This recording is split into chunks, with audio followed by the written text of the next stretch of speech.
Goeiedag, good day, fellow South Africans and citizens of the world.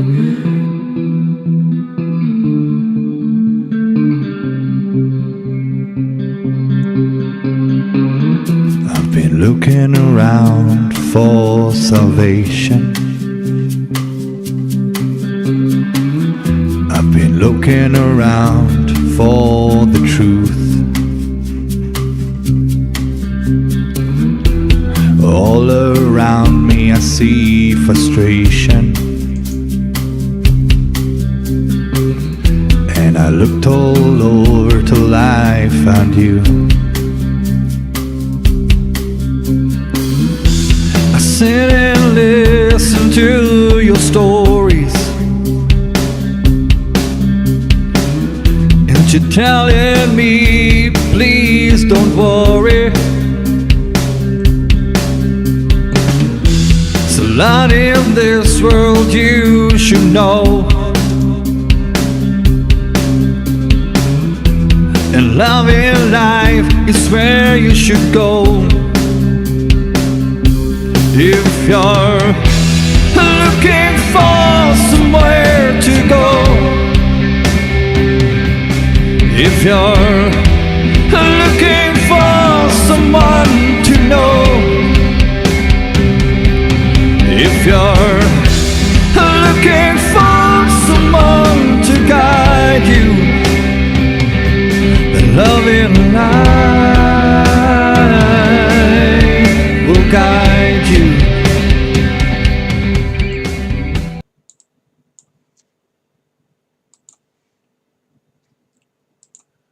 Goeienaand, good evening, fellow South Africans and citizens of the world. And welcome to tonight's live stream. And what a cracker for the last live stream of the year. Hello, Loving Life family.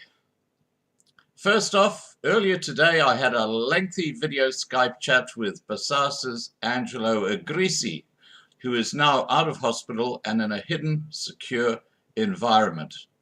I'm hoping to have an offline discussion with him before New Year's Eve that we can publish on Loving Life. Boy, has Angelo got a story to tell. Please pray for Angelo, who is still in recovery, but home now. We will be having a live stream with Angelo in early 2021. As I said a moment ago, today or tonight is the last of several hundred live streams scheduled for 2020. And behind most of these is Marlena. So this is a huge shout out to Marlena and the work that she does for our Loving Life family. From next year, our live streams will be held on the Loving Life Live channel and lovinglifetv.com, the new platform we are transitioning to, so that YouTube cannot keep censoring us. So this is the last live stream that I will have on this main Loving Life channel. I've put the links to Loving Life Live on YouTube in the description below this video, or you can simply search for Loving Life Live on YouTube. Let's get right into the debate. I will Skype Isaac and Neil, and while I'm doing that, please remember to subscribe to Loving Life here on YouTube and register on lovinglifetv.com, and during the debate, put your questions to Isaac and Neil in the side chat. These questions will be put to our guests after the main debate. All right, let's get our guests on. Here we go. I'll start with Isaac.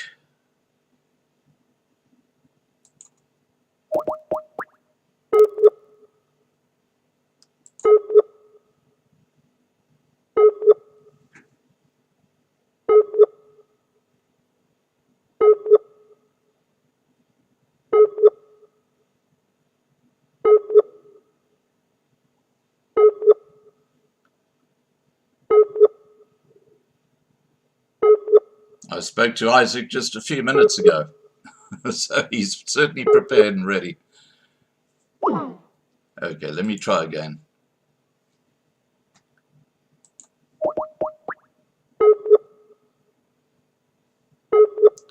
Marlena, could you give Marinda a call and just see what's happening with Isaac's Skype?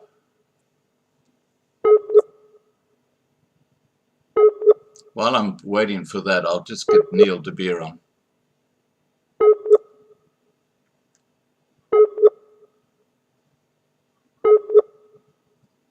Okay, let's get Neil de Beer on.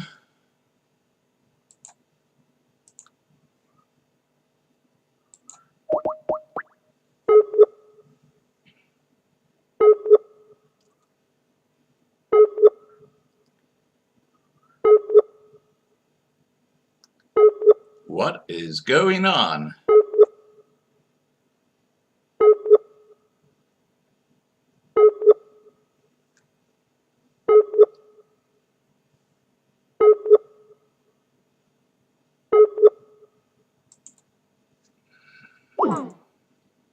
Okay, let's try Isaac again.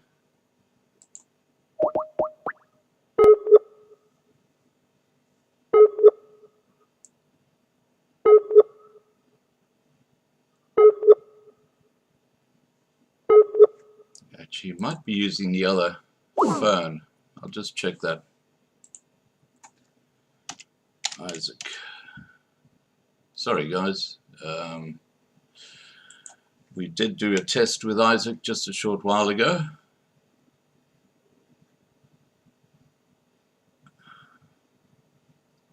No, we'll stick with that one. Oh, here we go.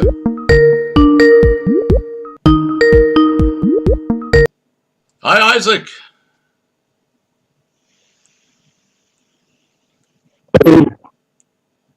Isaac, can you hear me? Oh, there you are. Hi, Scott. How are you? Excellent, thanks, Isaac. Yourself? Can you hear me, Scott? Yeah, I can hear you, Yes, Isaac. no, I can hear you very well. Okay, great. We Now, had a bit of a break. I think we had a bit of a break in the connection, but I think it's fine now. okay, fantastic. Let me now get Neil on.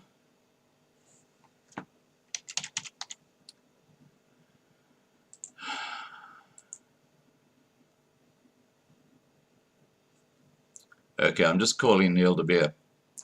So while we're waiting for Neil de Beer, tell me how your recovery's going following your big event earlier this year. Isaac?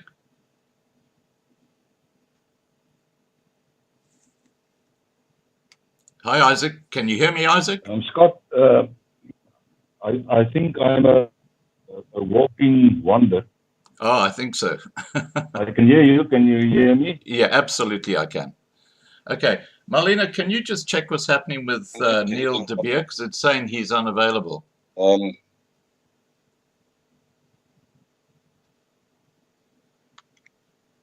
Hello? Yeah, Isaac, I'm here. I'm here.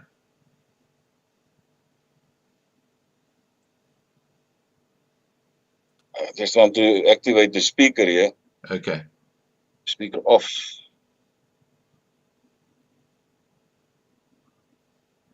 Okay, can you hear me now, Neil, Isaac? Wonder where's the speaker icon? All right, let me just address the side chat while we're just sorting out the speaker here. All right, look, if you've got questions you want to put to our guests, please just put them in the side chat, and we will certainly put those to the guests later. We're just waiting for Neil de Beer to respond. Isaac's just sorting out his audio on his side. It was fine earlier. When you can hear me, Isaac, just say so. There's no speaker icon here on my phone, Scott. I don't know why it disappeared. Yeah, well, Just want to check what's going on. Could you hear me through the headset?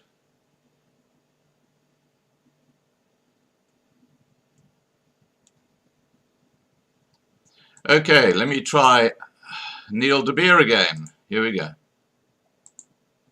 How's it? Okay, can you hear me now? Just want. Oh, can you hear you? Okay, fantastic. Now we can't see you. No, man. Speaker is on, or the video is on. I've got this And little now, icon for you.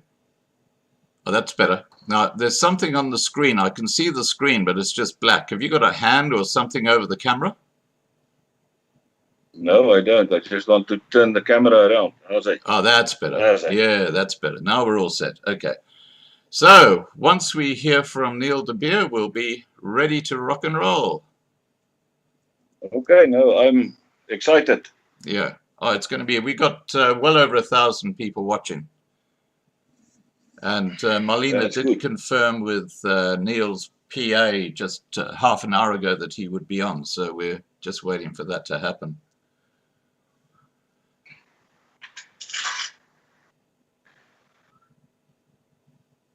It's still How saying is the Neil de image, Beer. all right? Sorry? Can you see me good? Oh, we can see you perfectly, Isaac, here. Yeah. All right. So we're still having a problem getting Neil on. Just while we're waiting for Neil to come on, Isaac, tell us about the events that you think shaped South Africa in 2020. Obviously COVID-19, but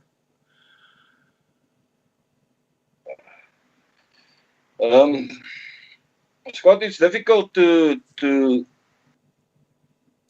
try to think yourself into a situation, but I think what happened in 2020 can be a good indication of what we saw in 2020, what we experienced in 2020, times 10. right. If they will continue to clamp down and to shut down the economy of South Africa. That was crazy. I was in Bethel today, and in Standerton, I picked up my son where he was working on at the construction site, Right. and my conscience forced me to stop next to the road in Standerton to show the world how it looks where the ANC governs. The potholes are as deep as the Val Dam and the Oh, Loskop no. Dam, so to speak. You Yeah. cannot drive on the surface of the tar road in Standerton. Most of the places within the 5 to 10 kilometers I traveled on that specific road. And you must bear in mind it's the main road between Ermelo and Pretoria before you go on the highway. Yeah. So it's a road that carries a lot of traffic. And you cannot imagine that the potholes are so many that you cannot drive on the surface of the tar road. You have to climb off 5 kilometers per hour on the shoulder of the road on the gravel part, and then for kilometers you travel on the gravel part of the road. Yeah. There is no way that you can drive on that tar surface without damaging your vehicle or losing tires. Wow. So I made a short video in Standerton, and when I entered from Standerton, I went to Bethel. And when I entered Bethel, I saw the most extreme of what you call littering, of refuse that is lying all over the place, just next to the town. When I entered the town, I also showed the part where the refuse are lying on the pavements. There's no control, there's no management of that town. Yeah, yeah. And for me, because I know those places very well, I worked in the Eastern Transvaal for lots of years. I stayed in Ermelo for quite a number of years. I stayed in Middelburg for quite a number of years. So I traveled through Bethel and through Standerton. We visited those towns quite frequently. And the deterioration of infrastructure in those places are enormous. It's enormous.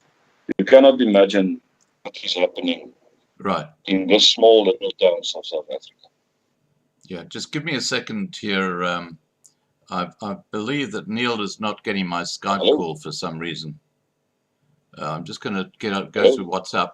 Yeah, can you hear me, Isaac? Can you hear me?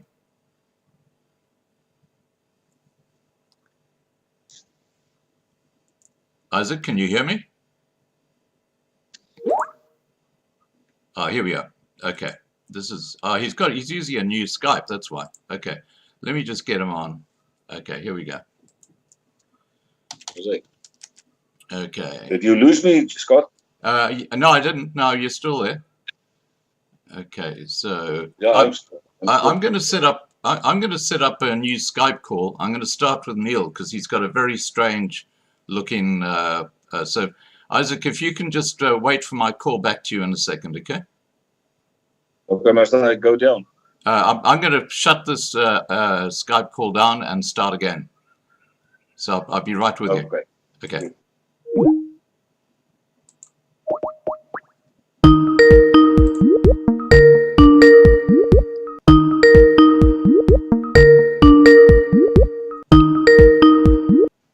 Hi, Neil. Thank you for joining us. Your Majesty. Who's Your Majesty? Seems like you are. How are you, Mr. Scott? I'm great. I don't know. That's the rumor. So I'm just giving courtesy. You know? I'm just getting Isaac into the conversation, and we'll get right into this. Thank you so much for joining us tonight. Only an hour this time, Mr. Scott. Well, we're ready to quarter Only past. An hour. You took me for 3 hours the last time. I know we did. We had a great conversation though, didn't we? Yeah, a bit one-sided, eh? Oh, really? Yeah, Hello? you did all the talking. You did all the questioning. Yeah, exactly. Yeah. So, Hi, Isaac. Where's General? He's coming now. Hi. I don't know what's wrong now. Just want to check. Join call. Hello. Yeah, I can hear you, Isaac. There's my video as well. Okay. Let's just wait for your video and then we'll get right into the debate. Can you hear me, Isaac?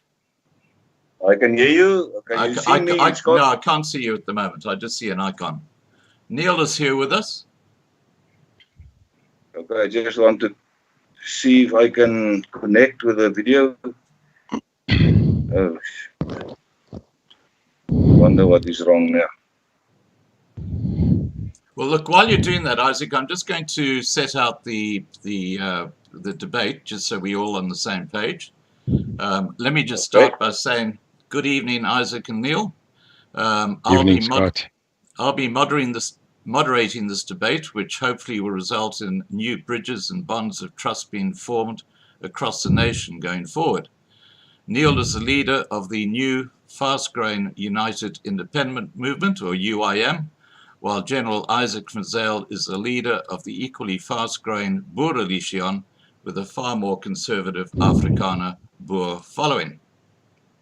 I need to say, as the moderator of this debate, I have huge respect and admiration for General Izak van Zyl and have had reservations about Neil and UIM in the past, but I'll not let personal views impact on this debate. I'll moderate fairly for both guests. I believe there is a lot of common ground that can lead to a miracle going forward. That's why we're having this debate. Before outlining the informal format of this debate, I want to extend a huge shout out to General Izak van Zyl for reaching out to find out more about the political intentions of Neil de Beer, who is considered by many of his people, and we've actually seen it in the comments, Neil, here, to be a pariah or traitor. Isaac, you are showing great leadership qualities, and I salute you. The debate will be very informal and flowing. Isaac, as the man who raised the challenge to Neil, will ask Neil a question. Neil will reply, and then I will ask Isaac to respond. Both parties will have a lot of time to discuss the points, so let's steer away from interjecting. As a moderator, I'll give each party reasonable time to respond to the discussion. If someone hogs the floor, I will cut them off. After discussing the point, we will then go to Isaac's next question to Neil.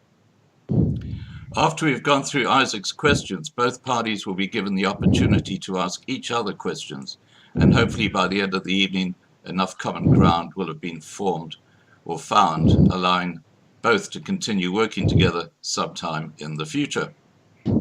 This is a moment in time where I hope the foundation can be forged between the past and future. looking forward to a new, stronger South Africa where initial phone calls between leaders can lead to meetings and as trust grows to common bonds and unity as we move united into the future. Now, my understanding, Neil, is that a few months ago, Jesus Christ came into your life, and it was at this time you came into the realization that you did not fit into the ANC mold, thus setting up your own political party, the UIM. Before we start this debate, can you tell us about this incredible life-changing moment for you and how it came about? Good evening, Scott. Goeienaand, generaal. Goed om met julle te praat. Good to have you. Scott, I am the only one on live video, it would seem. Yeah, well, Isaac, can you get your camera working? Scott, I've tried quite a number of times, and it doesn't want to connect my video. I don't know why that is. I don't know whether it will be better if I try to connect from my laptop. I don't know, but I can't get the video on. I even pushed the video button, and it doesn't want to. It doesn't want to. Okay. Well, just want to check. I'm hearing you perfectly, Scott. So if it's fine, look, we can continue this way. I mean, Isaac, let's continue this way rather than have to fiddle around. I think that's what we'll do. Just keep on trying, and if it comes on, I'll say, "Hey, Isaac, I can see you." Okay. Okay. Good. All right. So back to you, Neil. To tell us about that life-changing moment. Yeah, Scott. Sorry, just to interject. I must make it very clear, and it seems that after 2.5 million people have viewed us, and our sites have grown to a proportion where we are crashing on all IT fronts, people still don't understand, and I need to correct you. We are not a political party. And I must make it vehemently clear. The United Independent Movement is not a registered political party. We are a movement of independent candidates across the country of South Africa. All right. So we are not a political party. This is a massive factual correction that must be made from the outset. Okay, but you do have candidates standing for yes, seats. Sir. Yes, okay. So we have 200. Yeah, but we are independent. Yeah, you see, the problem that you've got, Scott, is if I'm a party, according to the IEC rules, I must be registered. Yeah, I get what you're saying. That's fine. It's a critical issue. Yeah, I get what you're saying. That's fine. I need to correct that. Well, I Secondly, think you've got that out there now. I don't think a meeting with God or a meeting with Christianity as a faith happens at a set time. I think the meeting of a person that is your Christ and God, your Savior, can happen at any time, even just prior to death. So I think when you set parameters of how does a person finally decide that God is your Savior, that the Bible, the book of Jesus Christ and God, is something that you would like to go and give your life to, is a sporadic change in any person's life. And I think the point is that for 8 years of my life, as an older adult coming up to 52, 53, that was a battle that I had for quite some time. I gave my life twice.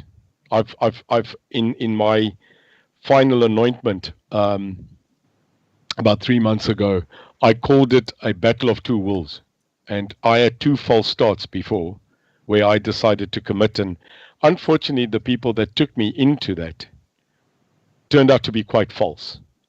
And actually turned out to be quite the opposite of what I was being saved for. And I think that left an everlasting problem in me. But finally, the right people, including a gentleman called Mr. Graham Power in South Africa, who is involved with Angus Buchan, Mighty Men, and a great man called Michael Louis, of the Louis Group, who's also a founder of the ACDP a couple of decades ago, brought me, and I knew it was the right time, and what 2 better guys than Graham Power, unashamedly ethical group in the world, where I gave my life to Christ, and it's been a hell of a 90 days, I must tell you. I feel good. Certainly had a huge impact on you. That's what I was trying to say. All right. Oh, it has. Okay. Unbelievably. Now, let's start the debate, shall we? Okay, what I'm going to do is I'm going to ask Isaac to put the first question to Neil, and then Neil, if you could respond, and then after that, let's have a discussion about what Neil's response is, and I encourage the side chat to please put your questions for Neil and Isaac in the side chat. I can see there's a bunch of them coming through already. We got about 1,500 people watching right now, just for the interest. Okay, Isaac, over to you to put the first question.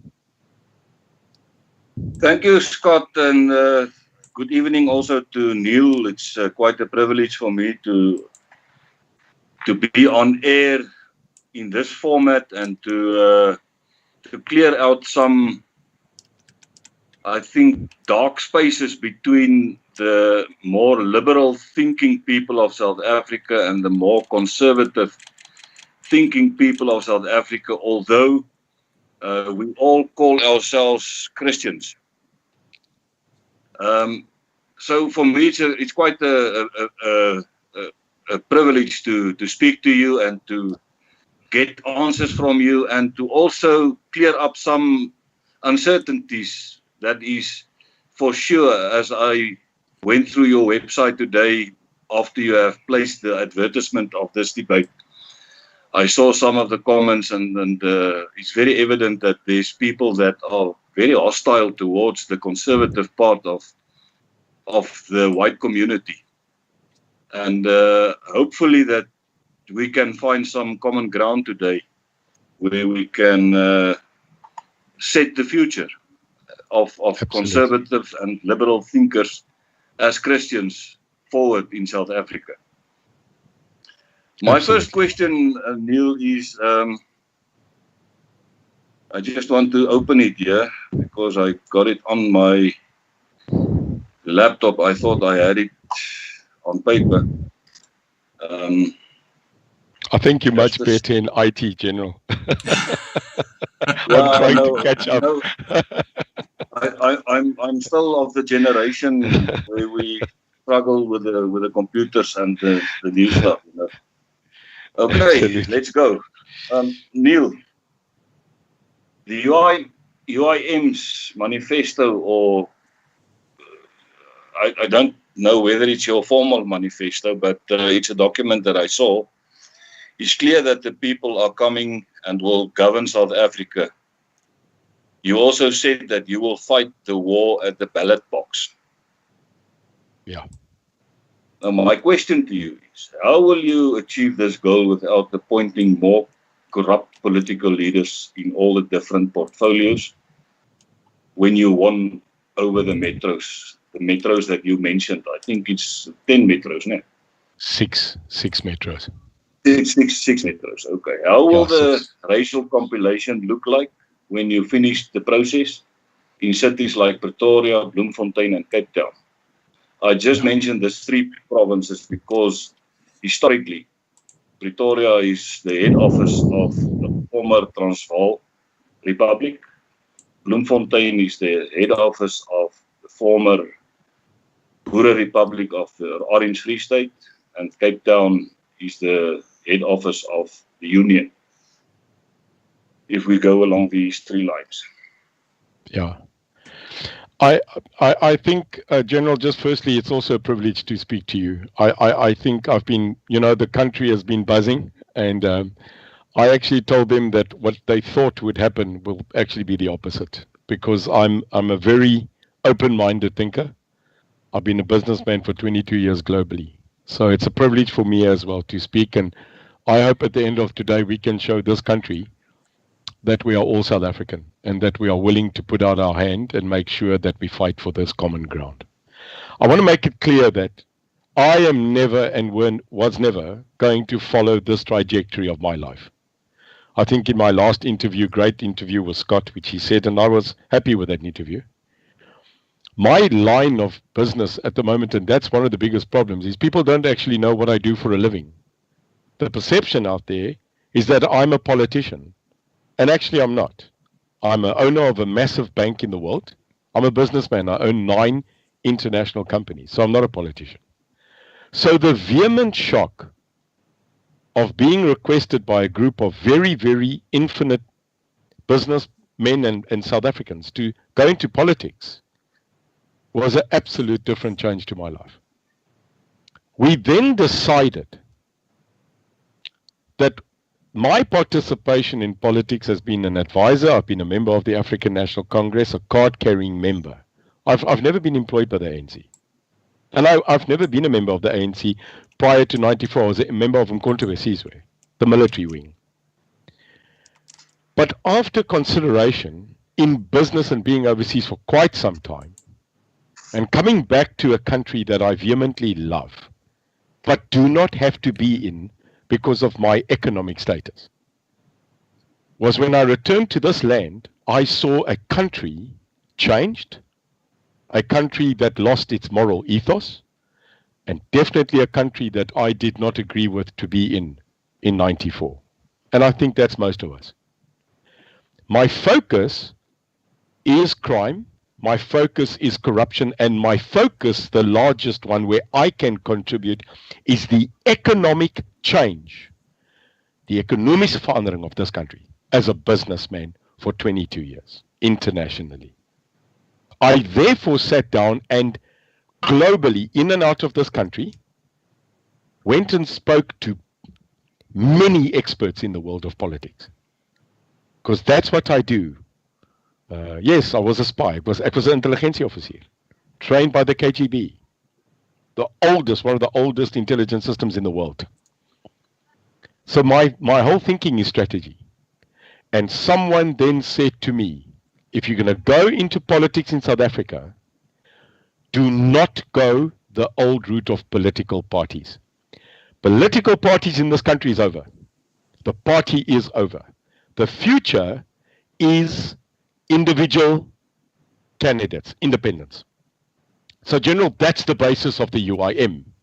The UIM will not go as a political party into this battle. We are not interested because we have decided that the politicians are here and we, the people, all of us, are here. So that's a battle strategy of saying, and we've declared it, we're not afraid, that we are not going to form a political party. We are going to gather independent candidates in every ward, in every city metro that we're going to go for. And that then opens the battle line of saying the demographic in every city, as you know, General, is different. Tshwane, Pretoria, Johannesburg, and Ekurhuleni. Their demographic of wards are already situated, I call in racial line. I mean, you can just check the city of Cape Town. So for us then, as an independent candidacy, it's actually very easy. We are going to take the wards, which we have already sought out. You will look at a candidate that's in Diepsloot, a candidate that's in Sandton, a candidate that's sitting in Rustenburg and Roodepoort. And those wards actually already demographically, as it's now shown, is already participated in a certain racial segment. That's just the legacy of apartheid. We didn't do that. It just fell upon those segments. So the UIM, which I am the president and leader of, actually is a constitution of a collective of independent candidates, independent candidate that will stand independently in a ward as a man, as a woman, but will fall under a chapter and a support system of the United Independent Movement. And those battlegrounds, we have chosen 6. If there's more, and we now notice the major influx of people phoning us from Bloemhof, Alabellos van Calvinia, wanting to also stand as UIM independent candidates. But we have decided, on your question and answer, the 6 major metros of our, can I call it, battle strategy? Because, General, I come from there, and therefore everything, even in business I do, I attack as a battle, as a war plan.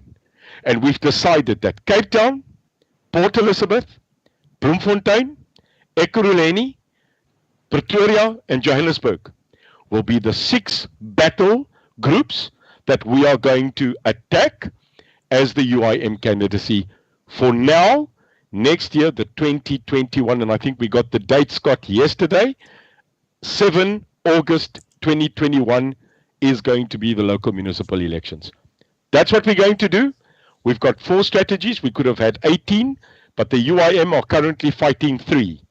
And a 4th one that we are not negotiable about. And that is in our manifesto. 1, crime. 2, corruption. 3, capital in Christ. And that's in document, that's on the paper, that's what we are not negotiable about. And that is our strategy vorentoe. And we are declaring it open, we are going in January, and we'll take that battle line nationally. Over to you, Isaac. Anything you'd like to Scott? add to that? Hello? Yeah, Isaac, over to you. Scott? Generaal, I think, I don't know if I'm heard. Ja, nee, Neil, ek het jou baie mooi gehoor. Thank you very much for that. I don't know, where's the facilitator now? I'm here, guys. I'm here. Don't leave us, Scott. I'm leaving you guys to chat. So Ek kan Roof by ons Cyril praat nou, né? So Isaac, you might want to ask Neil something about what he's just said. Okay, no, thank you very much for the open floor then, Scott. I just thought you invited Frikkie also to the debate, then we can have a little... Generaal, hy gaan nooit vir ek en jou in die gesig kyk, jy het weggehardloop, die ou, hoor. Hy's weg. Frikkie. Neil, thank you for that. I think you covered the whole question very well, and I must say, when you talked, I envisioned what you try to achieve. But my question is reality. Is that it is so that the demographics are already in place in all places. All over South Africa, the demographics is in place. Absolutely. There's Zulu land for the Zulus. There's Xhosa land for the Xhosas. There's Nama land, Namakwa land for the Namas. There's Griqua land for the Griquas. There's Ndebele land for the Ndebeles. And so you can go on. And even within your local governments, there is quite a lot of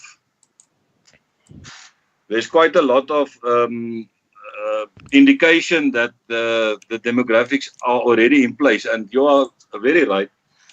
But we have a situation that we have the tyranny of the majority in South Africa.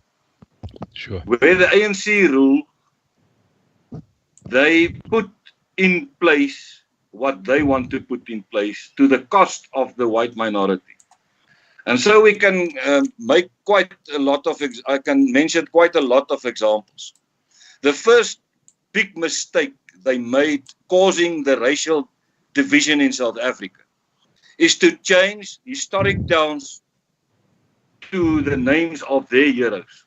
And I must tell you, and I'm going to be very straightforward tonight, is that Steve Biko is not my hero. He was my enemy. Now, suddenly, my historic town in Middelburg, where the blood of my forefathers are lying, where a history was built on, is now named Steve Biko, a former enemy. And that created, and I'm not speaking on behalf of myself, and I'm not speaking my own feelings here. I'm speaking the feelings of the citizens, the white citizens of South Africa. And the statement I'm going to make is a statement, and you can respond if you want to, that the biggest mistake they ever made was to change the historic names of Pietersburg to Polokwane. Pietersburg was established by the Boer people. To change the names of Louis Trichardt was changed back by rule of law to Louis Trichardt. There's quite a lot of names I can mention, but even the street names, where they removed the historic heroes of the Afrikaans people, whether they were apartheid heroes or not. In South Africa, we are experiencing more apartheid than in those years. Now they are changing them to names that are unfamiliar with us. We don't know them. The people are not respecting those people because they were not our heroes. But how can you change the name Koos de la Rey now to Nelson Mandela or to Thabo Mbeki? That is the problem I foresee, and that is the problem I foresee even when the UIM takes control of a local municipality. You can win an award like Kanonkop Middelburg, where 90% of the people are white people. But you have 17 wards when you include Umhluzi, or 21 wards when you include Umhluzi, that are standing up against this one ward that was won over by the Boere Afrikaner people, the white people. And they are going to perform exactly the same tyranny of the majority towards the minority people, where they don't have a choice in their own place. What is your view on that specific scenario I tried to sketch for you? I think, General, you don't make a statement that is that's not logic. I think the feeling that you are getting, and I can tell you from the perspective of being, may I call it, on the other side, but also having served, I think you've done your homework, that I also served in the pre-apartheid forces. I came from that. I was a major contributor to fighting at one stage for my kind. I took my decisions. I breached over, and those decisions are public. I have no bones about it. I'm a soldier. When I finished, I did put out my hand. I think reconciliation through the TRC was a failure. And I can have an open debate, and I will still have, I hope, many with you, where we can say we acknowledge mistakes that were made. One of the biggest mistakes, and I was in it, make no mistake, I was in it when we had to transform this country, and there was no effective ideology of transition, where we couldn't speak to the enemy, and the enemy now was turned. And the failure happened, and I will tell it to you today straight, like you are straight and I am. The failure laid with our leadership. I'm sorry to tell you. The leadership of transition between 93 and 90, let's call it 5, failed us. Because what they did was they made a flag come down and a flag come up. And they decided that we the people, nie die leierskap van Roef Meyer of Cyril or Nelson Mandela or F.W. de Klerk or Pik Botha or anybody on that side, they had a cozy deal. I was part of those discussions. They made the deal. They went on with life, and with all due respect, 48 million people, you and I, were then left to our own device to sort out this transition. We failed. We failed dismally in this country because there was never a transfer, a forward thinking of reconciliation. And that's why 30 years later, we are still angry, we are still making mistakes, and those that you mentioned are not wrong that you are saying. Because I can see when you change Haai Verwoerd to Joshua Nkomo Drive, or whatever you want to call it, or take D.F. Malan, who was our enemy, or Verwoerd, which was now the majority now people's enemy, and you change those names, because to a minority, those were the heroes, to the majority, they were the enemy. So it's a flip side now of who was the terrorist and who was the liberation fighter. Sorry, that's a point of view on what angle you are sitting, and we will never get away from it. But we have to, because it's no longer about taking Kanonkop, taking Stellenbosch, taking Bloemfontein. It's about taking our country back. And no political party currently, and I'm straight, geen politieke party is my huis meer nie. And therefore, you and I, as leaders, we cannot ignore the history, Neil. We cannot, and I'm not going to. No, I agree with you. We cannot ignore the fact that that there was first people in certain areas. Absolutely. But what we can't do today, and if there's a way, legally, constitutionally, and possibly in the next where I am going to play an active role, 5 to 10 years, let's be realistic. Ek se ou mens. So I've got, I would say 5 to 10 years that I've now put on the table for this country, in no matter format it is. But can I change that in the next realistic, and you're a realistic man, General. I don't think so. You know, Neil, what was actually realistic in the ANC is that they succeeded in changing the names and the street names and everything within 12 months or 24 months after the 1994 election. So I cannot see how it is not possible to change it back. And to give recognition to the people who actually were part of the Great Trek, were part of civilizing this whole inland from the Cape to Messina. But can we acknowledge that the Fort Tracker monument is still standing? And it was not destroyed and destructed. Can we acknowledge the fact that there's no financial help from government at this point in time? No, but it is not removed. You would think it would be broken down. You would think that Afrikaans would be removed out of the national anthem. You would believe that the old South African flag would be made a criminal symbol. It's not. It's protected as one of the 12 languages. So I think from the perspective of forgiveness and reconciliation, which I've admitted is not at this current moment perfect. But Nelson Mandela, General, I'll tell you that now today. I'm a living legend in the shadow of a man that decided that he would not go to war. That at the end of the day, he wanted reconciliation. If I tell you today in my book, the fights that man had with his own to continually reconcile, that man will never be acknowledged for that. So I understand. I will never write off his kom met jou geskiedenis uit. But I'm talking about today. What can Neil de Beer and General van Zyl do today to our people? To go forward in the next 5 years realistically, I can't change that. It's 3 decades and 80 years of where we built a country. My role today is to reconcile again. I made a statement, and I think, General, you saw it.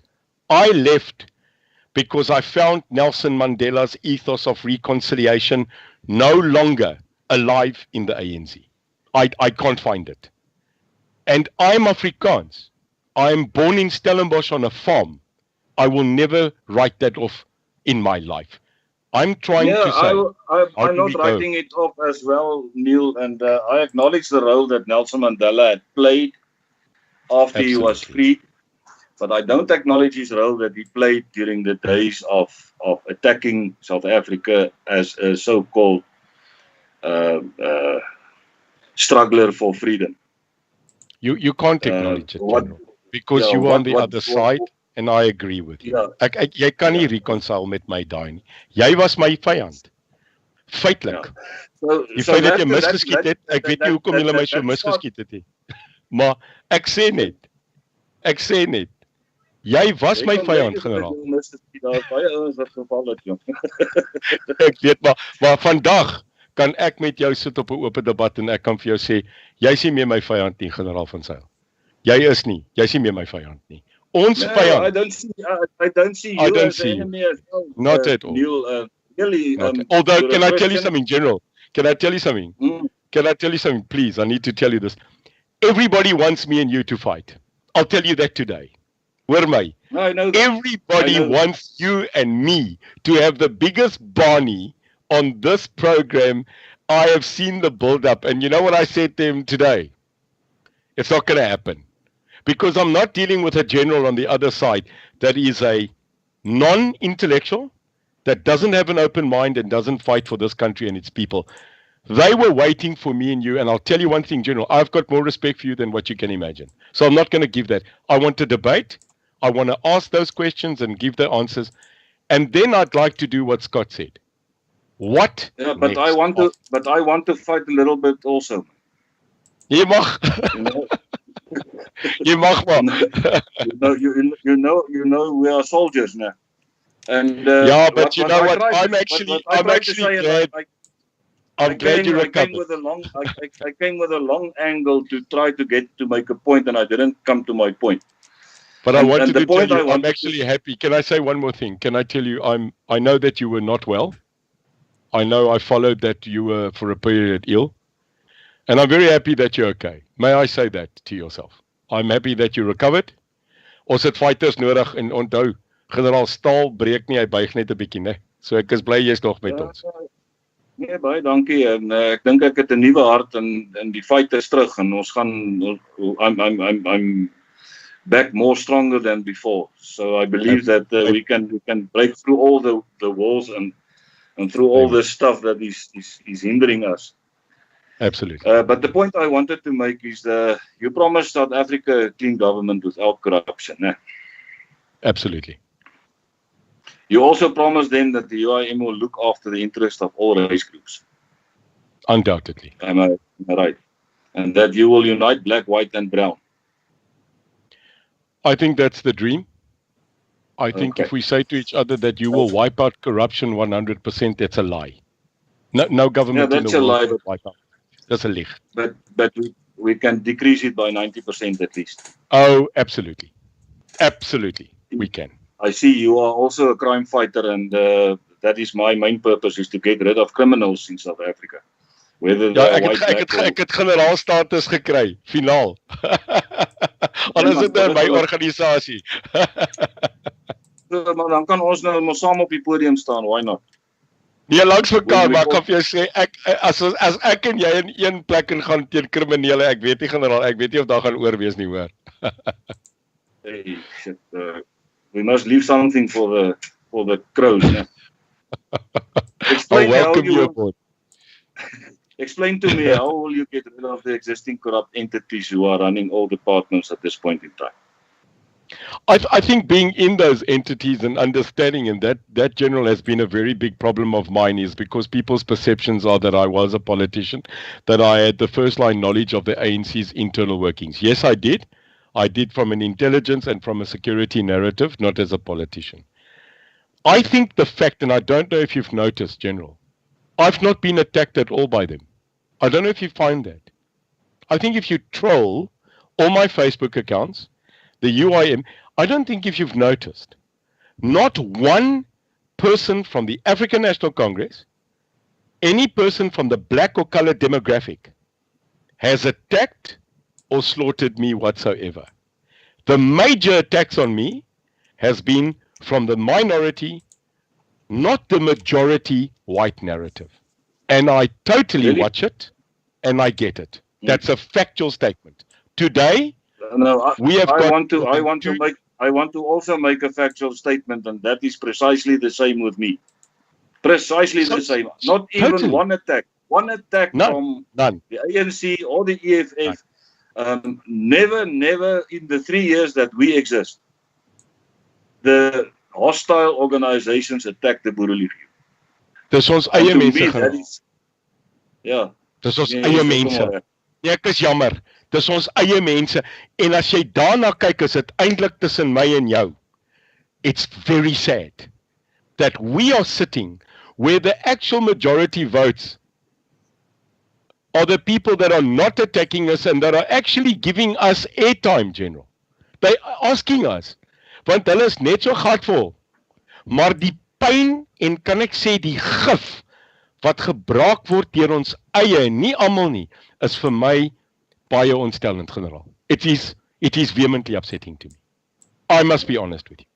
Because you would think that fighting for them, because I am fighting for them like you, is going to get them to unite. And I must tell you, I've given my life to God. I've been questioned about that. Jy weet, hulle sê ek's 'n vry meselaar. Generaal, ek het nie eens tyd om my eie bolognese nie aan te maak nie, nog om 'n klaps rond te hardloop met ringe. So, why can you and I not be just Izak van Zyl and Neil de Beer that are good people at the end of the day? I don't know why people like to call me general, because I'm also not Izak. I'm also just a general of my organization. But you stood up. For, You stood up and you but, took lead. please call me Izak from now on. Otherwise, I'm going to call you General as well, eh? In general, let's call each other by the name. So I acknowledge that the transition. One thing that and Scott was naughty. I told Scott, I'm going to get you one day. I'm going to have you. I'm going to let you down 9 whiskies, because Scott asked me BEE, and I don't know if it's in your question line, but I said to him, I agreed with the principle on paper of BEE. I totally disagree with BEE in the way it was implemented. Vehemently. Totally. So I say that the monuments of Smits, Generaal Smits, the monument of Voortrekker, the monument of all our stuff, those are the monuments that I'll tell you quickly now, you cannot wipe history off the face of the earth. So when we change corruption, we need to first change the attitude of corruption, Izak. We need to go, like for instance, when the students broke down Cecil John Rhodes' statue at the University of Cape Town, I was vehemently opposed, I was upset, and I addressed students that day. And I told them, if you can wipe out the biggest monument of Cecil John Rhodes in a day, I will give you R1 million cash. And they looked at me and they went, yo, young man, what is it? I said, you thought it's the statue. Do you know that the biggest monument actually of Cecil John Rhodes is Kimberley se gat?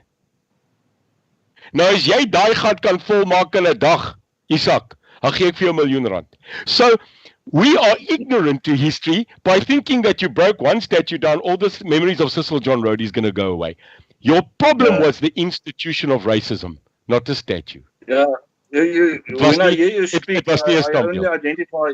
When I hear you speak, I only identify one enemy, and that is Frikkie. I think Frikkie needs to be dealt with in a very, very disciplined and direct manner. Ons is besig met hom. Am I still on? Yeah, you are. Absolutely. Someone's phone's ringing. Yes, it's probably Frikkie. Is it Frikkie? It's probably Frikkie phoning. Now, just while we talk about Frikkie, Neil, I'm not sure if Isaac is aware of this, but you're actually challenging the legitimacy of the EFF, aren't you? Can you talk to Isaac about that? Yeah, I think the biggest problem, but I'd just like to finish with Isaac what he said. Yeah. Isaac, I'll tell you now, corruption is a fundamental entrenched system, and corruption is the reason why we are today, because they're eating at the trough and they don't look at tomorrow.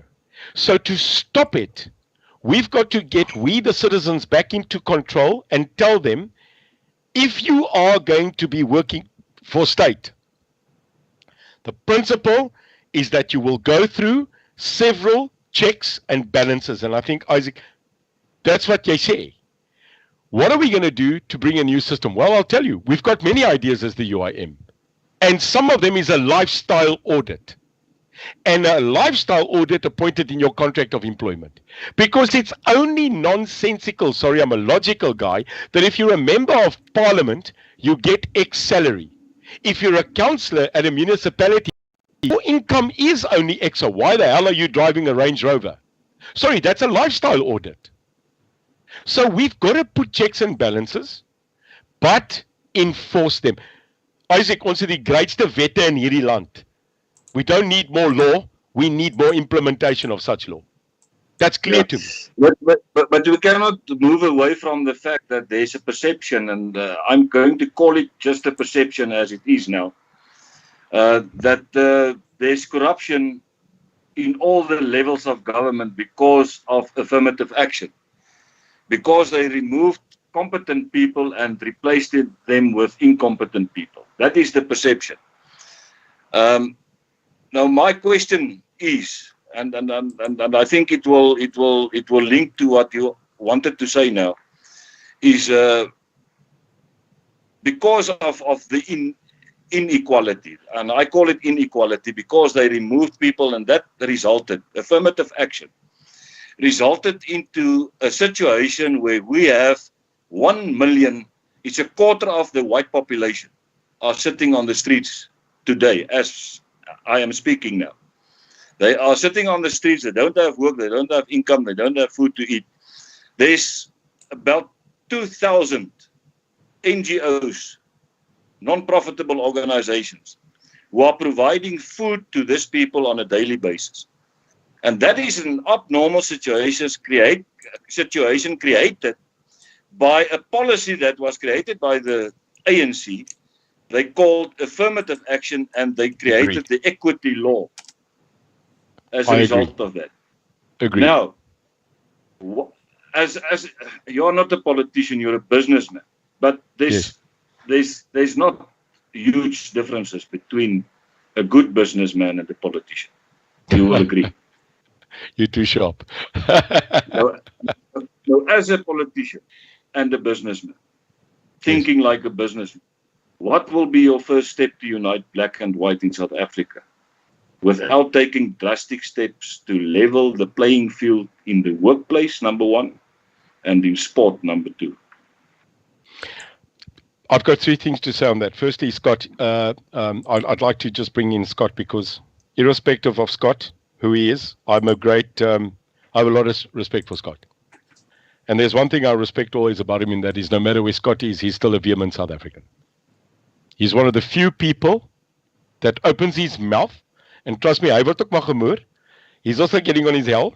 They are attacking his lines, and I will defend it. Scott, I'll defend your YouTube channel. I am actually. And I'll tell you why. Freedom of the press. Freedom of speech. Freedom that you call a spade, Scott. So I might not always agree with you. I might not always effectively be on your stance, but that you will always remain a voice. That I think South Africans, myself, and I think I won't dare talk on behalf of Izak, but I understand, Izak. We will never allow you to die because you are a voice. So one, we need to start understanding that from my point of view, the freedom of speech, sorry, I'm just getting some water. It's not gin, eh? So from my point of view, I think we are very clear, Izak, on 3 fundamentals. One, the fundamental is that we had an IP drain in this country. And I would like to explain that in ANC terminology. The knee-jerk reaction of going from call it an apartheid system to can I call it a democratically free-for-all? There was a massive knee-jerk reaction by us as the African National Congress. I can tell you that clearly.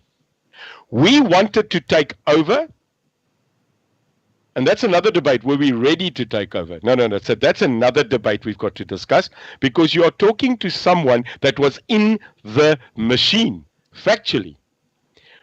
We took over, we had to take over, and the first knee-jerk reaction was, get all the people that are white, in sensitive positions, you know that, out, and replace them with our kind.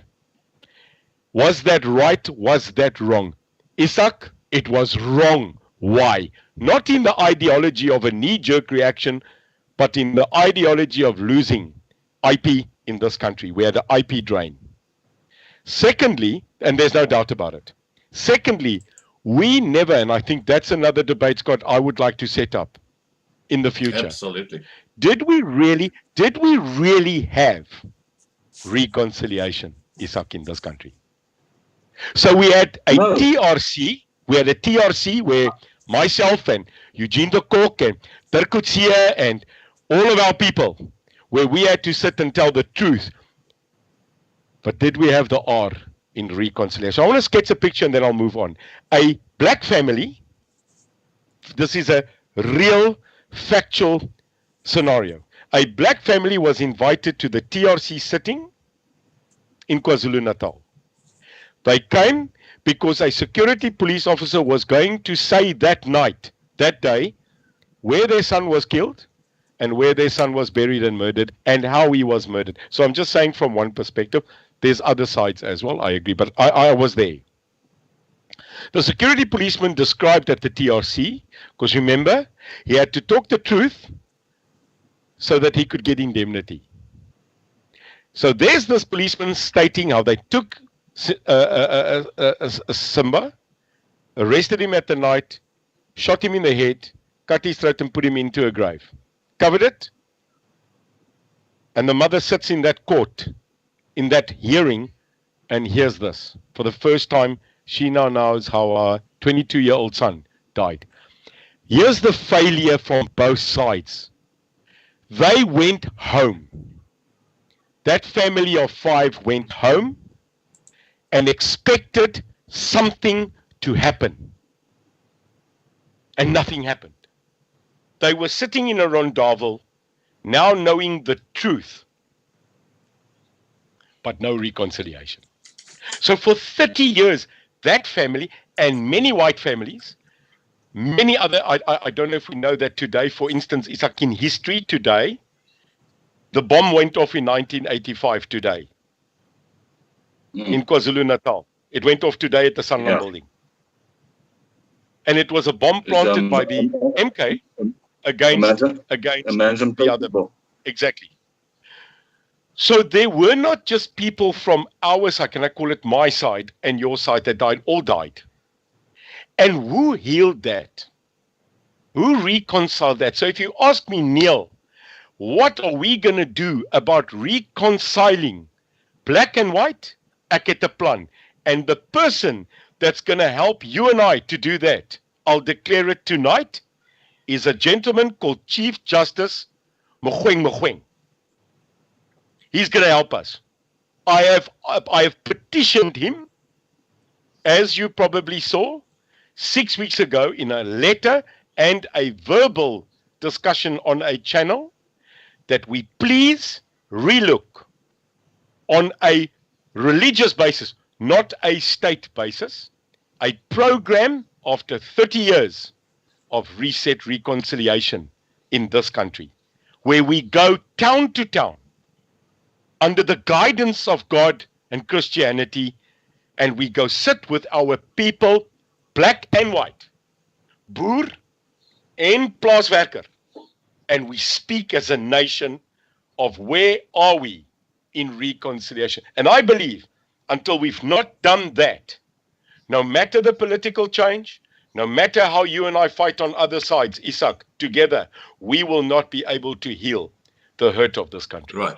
I'm standing for a national, religious, guided reconciliation program nationally. And I said to the Chief Justice, we will fund it through international donorship to get that program going. That's my solution. Isaac? Yeah, that's quite a mouthful, Neil, and I hope out of my heart that that will eventually take place, that event that you are speaking about.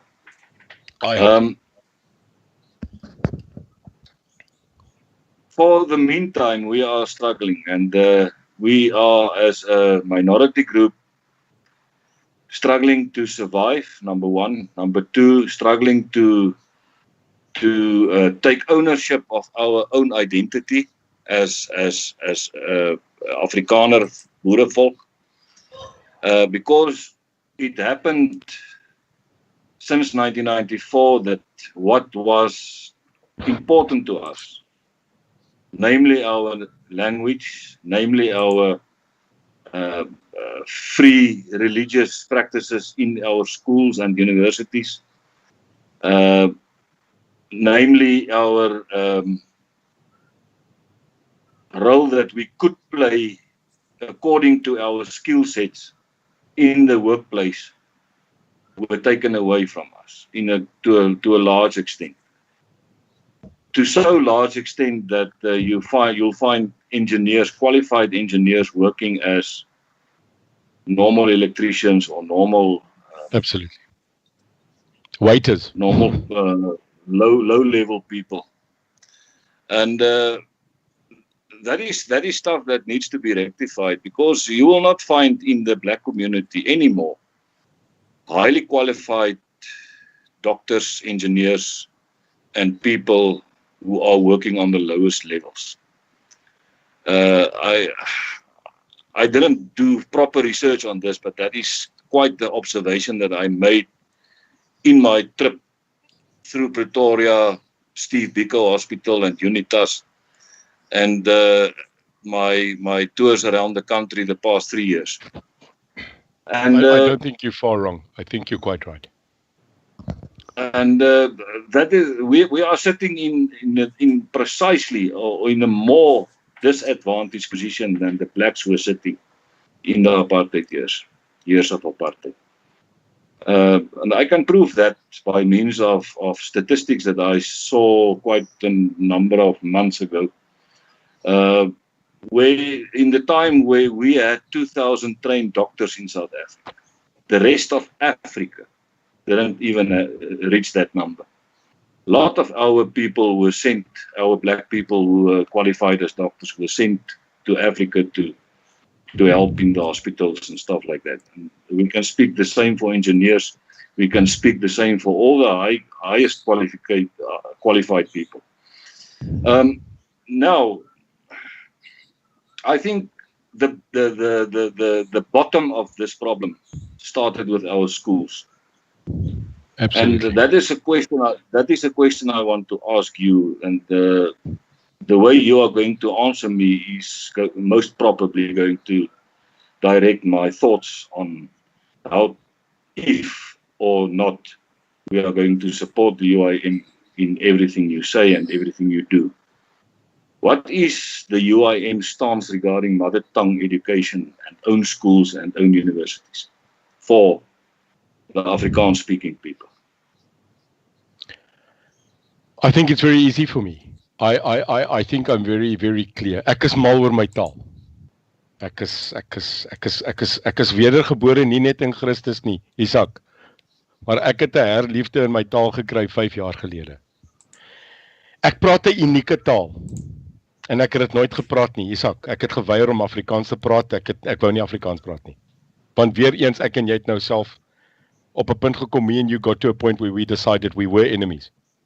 I had my stuff and you had your stuff. But there's one thing I will never forget, and that is that Wouter Engelbrecht, a very good friend of mine, ou boer daar van Calvinia, who took me for a hunt one day, said to me, praat jy Afrikaans? And I said to him, no. And he said to me, that's weird, jy said 'n beer. I said, it's an odd thing in the family. And one day he said to me, ek is nie jou politiek nie, I'm not your politics, maar ek wil vir jou kyk man tot man. Ek het jou geleer jag, I taught you the bush of hunting. Never ever think that your ideology of your language and your culture can be thrown away by you at birth and whom you are. And I accepted that, en toe begin ek Afrikaans praat. Ek smal oor my taal. The right of Afrikaans, as probably one of the most unique and young languages in the world, must be defended vehemently on all levels of culture, on all levels of constitutional right, and on the mere fact that our language as Afrikaans, as Afrikaner, is something that this country must treasure for the rest of their lives. And I am saying clearly tonight, like I've said on various platforms, and even before the UIM started, that the most unbelievable attack on a cultural system that was a unique foundation of many things in this country is unacceptable. That the University of Stellenbosch, die ou Randse Afrikaanse Universiteit en die ou tikkies, en veral skole op grondvlak, are now forced to segregate the right of education in the mother tongue of a person constitutionally in this country. And Izak, this is the funny thing, not comically, but funny, weird. When I used to sit in Parliament in the gallery as a person that was in support of state in certain advisory systems, state, I always never understood, for instance, why the Freedom Front, plus and minus, never got up and actually fought the African National Congress in Parliament on their own freedom charter. And this is important for education, schools and universities and colleges in this country. The ANC's Freedom Charter that was established in 1952 in Klipfontein clearly says in the preamble, this is now the one I served, is on the same basis as actually the constitutional country. And if I go to Parliament, that's the bloody first thing. I'm going to push a button and get up and say in my inaugural speech that, Madam Speaker, the Freedom Charter of this country, which gave the guiding principle of the Constitution, says that we, the people whom live in this land, own this land and have the right to exist in this land, no matter black or white. It says that in the ANC's Freedom Charter. And therefore, I don't think, Izak, I have to get up and defend the right of being tutored in Afrikaans or English or Xhosa or the 12 respected languages in this country as a defendable constitutional right. And my opinion as the president of the UIM is that every language must be constitutionally protected and must be given as a choice of freedom of tuition of that respected culture and language in this country. Et finitum, not negotiable, such is it, and such I will defend. Ja, want onthou as die president is, Neil, dis op rekord nou, né? Ja, gaan van 'n donder. Maar julle gaan agter moet sit, Izak, want as julle nie meer gaan beskerm nie, dan sê ek Barcelona toe, dan sê ek weg. Maar ek wil net kan ek nog een ding sê. Izak, do you know I was the manager of the under-21 Springbok rugby team of this country? Regtig? Yes, sir. Yes, sir. You are talking to a World Cup winner. Wat speel jy flank of die stad gespeel? Nee, ek was 'n vaskop. Ek het nie brein gehad nie, maar ek het goed geneek, maar ek weet nie of jy weet nie, Izak. I was the team manager. I was on the team management of the under-21 Springbok rugby team for 2 years. 2004 and 2005, and in 2005 our team in Argentina won the World Cup, Izak. I've got a World Cup under-21 rugby. Ek is daai ou. I'm that guy. Dit lyk vir my as dit 'n tweede Donald Trump hier by ons. Nee, maar kom ek sê gou vir jou, en hier's 'n goeie, Scott, may I tell Izak quickly an anecdote that he would love? Yeah, go may ahead. I? So Peter de Villiers was my coach. Onthou jy vir Peter? So Peter was die coach and I was on the management. I was actually looking after Peter, né? Great rugby mind. Unbelievable. Maar I told Peter de Villiers one day, coach, dis nie jou mond wat die probleem nie, is jou bloody back, né? So kom ons kyk gou right. I'll do the talking, you do the coaching, and he was a brilliant rugby coach, and God bless him. He's now just been appointed as the coach of the Eastern Province. Great rugby mind. So can you imagine, Izak, I'm taking 36 men. Byna 24. Kyk, die rede hoekom ons gewen het daai jaar is Blou Bulle, né? Daar was 'n meerderheid Blou Bulle. So we had great players. Boerelegioen, Adrian Strauss, Morney, Steyn. That was the team. That was my team. And we went to Argentina to play in the World Cup. So can you imagine what I tried to do as coming from my side? I mixed the team. Ja. I went in and I told Boerelegioen, jy bly met Werner Kreer. Dan gaan jy. Can you imagine? Brian Abana, jy bly met Morney Steyn. I demographically tried to split the team black and white. That's what I did. I demanded it. I split them because we're now a new country. We can't have this wit mense by wit mense and swart spelers by swart spelers and the colored players with the colors like Earl Rose and nee. I decided, as a person that was now in a democracy, I would tell black and white players to share rooms. Klaar, daar gaan julle. So, split the rooms. We've got a new team. We're a World Cup team of South Africa. I go to my room, okay, which is in the passage where we're staying in Mendoza, in Argentina, because that's where the World Cup was 2005 that we won. And when I go to bed, there's funny noises, Izak, jy kan ons hoor, man. Ons is army manne. Jy kan hoor hoe hierdie mense in die bungalow move, né? But this was a hotel passage, and I could hear kakkenare. I could hear it. So I crept to the door and I opened the door. And you know what they were doing? They were all going back to their friends. They were all swapping rooms behind our back. So I looked at this and I went mad. So the next morning at breakfast, we got together and I addressed them, because normally the speeches and the talks were made by me. The management was run by Ian Swartz, who's now currently and was the Springbok manager, and Peter. But I did the talks. I was the older brother. And we called ourselves the Band of Brothers, and we won that World Cup. But here's the story. The next morning, I told them that if you ever do that again, you'll all be fined, because we're a team and we will mix. And then a guy got up, player I won't not mention, but became a Springbok, and he said, Mr. Neil, nee man, kom ons vertel jou 'n ding. Ons hou van Robbie Wessels en Kurt Darren. Hierdie ou hou van Kwaito en Ziggy. En ek gaan nie in daai kamer bly terwyl hy Ziggy en hierdie ou loslappie nie. Ons gaan nie 'n wêreldbeker wen as ons nie van mekaar se goed hou nie. So los ons uit, ons sal die wêreldbeker wen. But we will go to where we are comfortable. And I learned a lesson that day, that forced relation, forced cultural segregation or manipulation does not work in its entirety. And that is what I'm trying to say to the people of this country. Ons is wie ons is.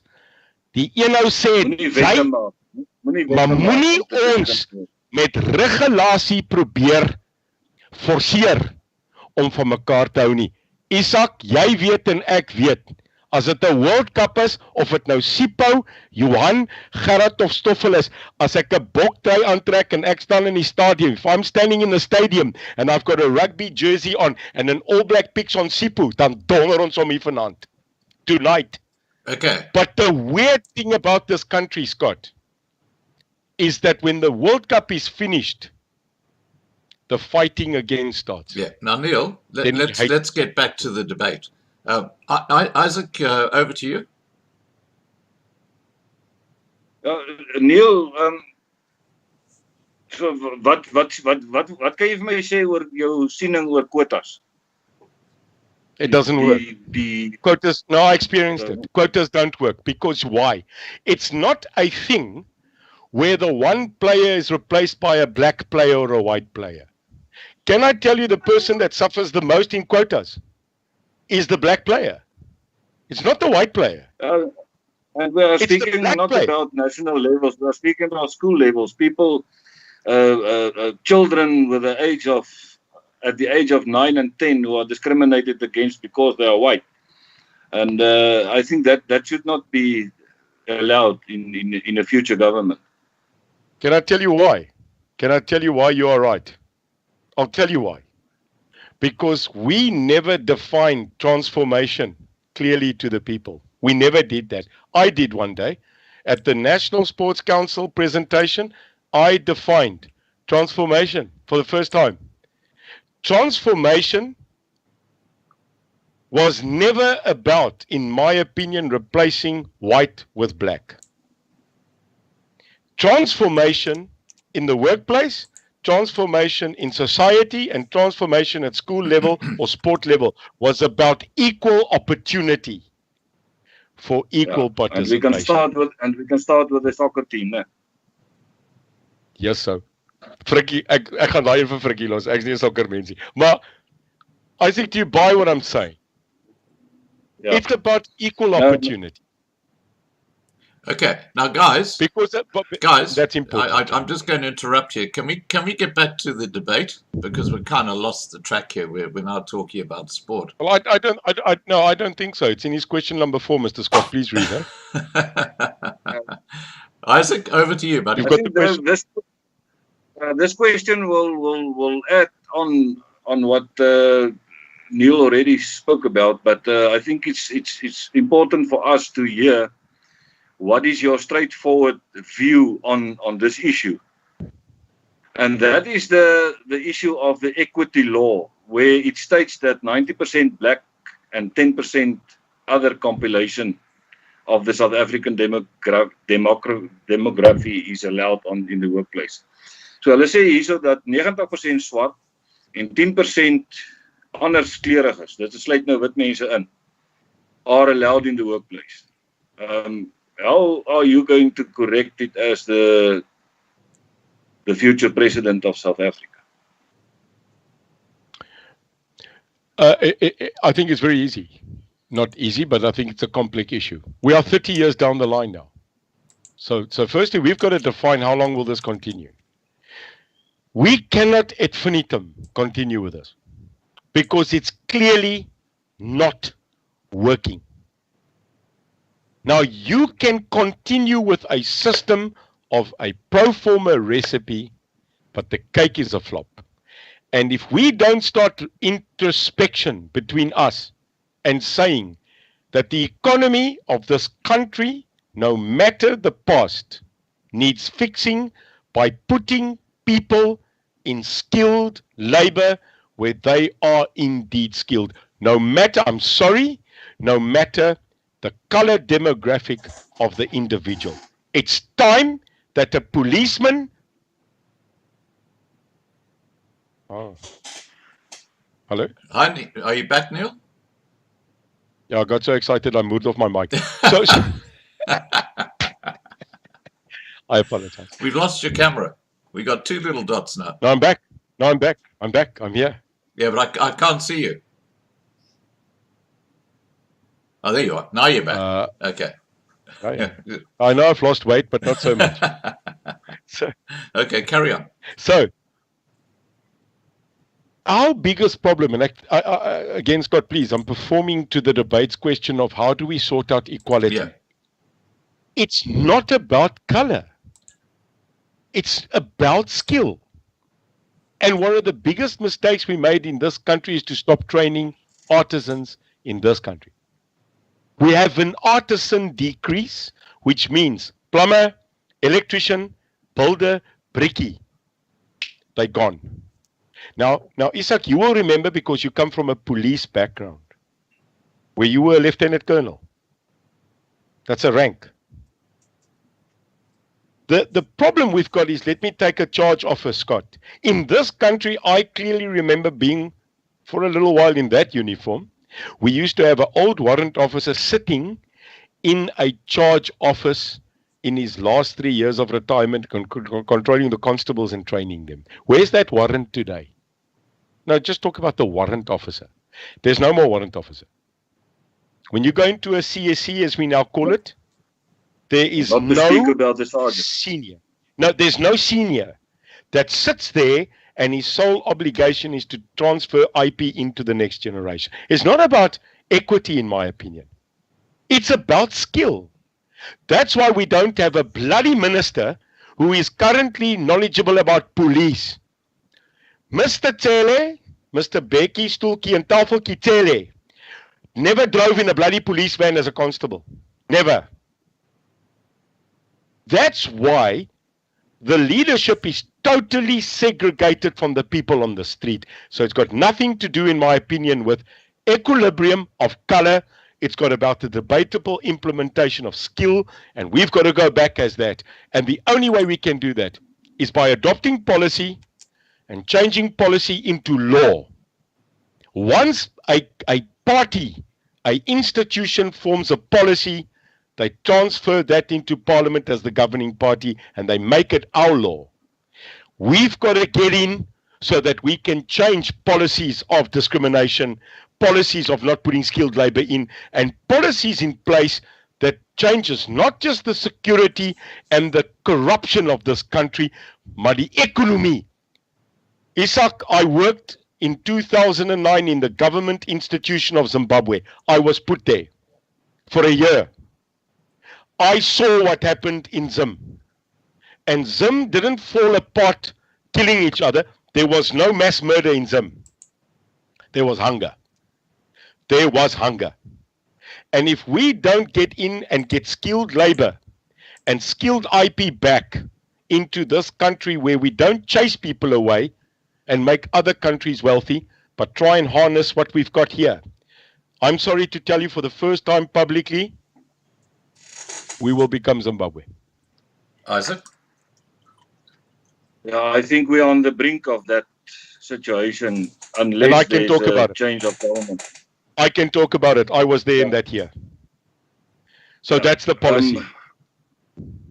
Now, the next question, Neil, thank you for that answer.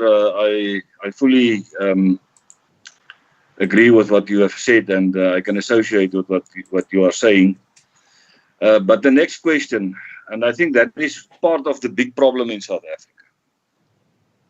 I think you will remember, and you were part of the ANC establishment at that stage when they decided to take race out of the newspapers when it comes to murders, or what we call in the SAP6 terms, you get property crimes, and then you get contact crimes. Yeah, crime statistics. When it gets to contact crimes, they decided, and it was a national decision at that stage. I don't know whether it was taken on ministerial level or it was taken internationally. But my view at that stage was that it was one of the biggest problems they created when they said, because that is facts that is supposed to be mentioned in a report, in a affidavit, when you take down an affidavit, is the race and the description of the offender. And they decided that they are not going to mention a race in any attack. And that created uncertainty amongst the community, where they almost accepted that when a farmer is murdered, he was murdered by his own people. And we have seen a number of such murders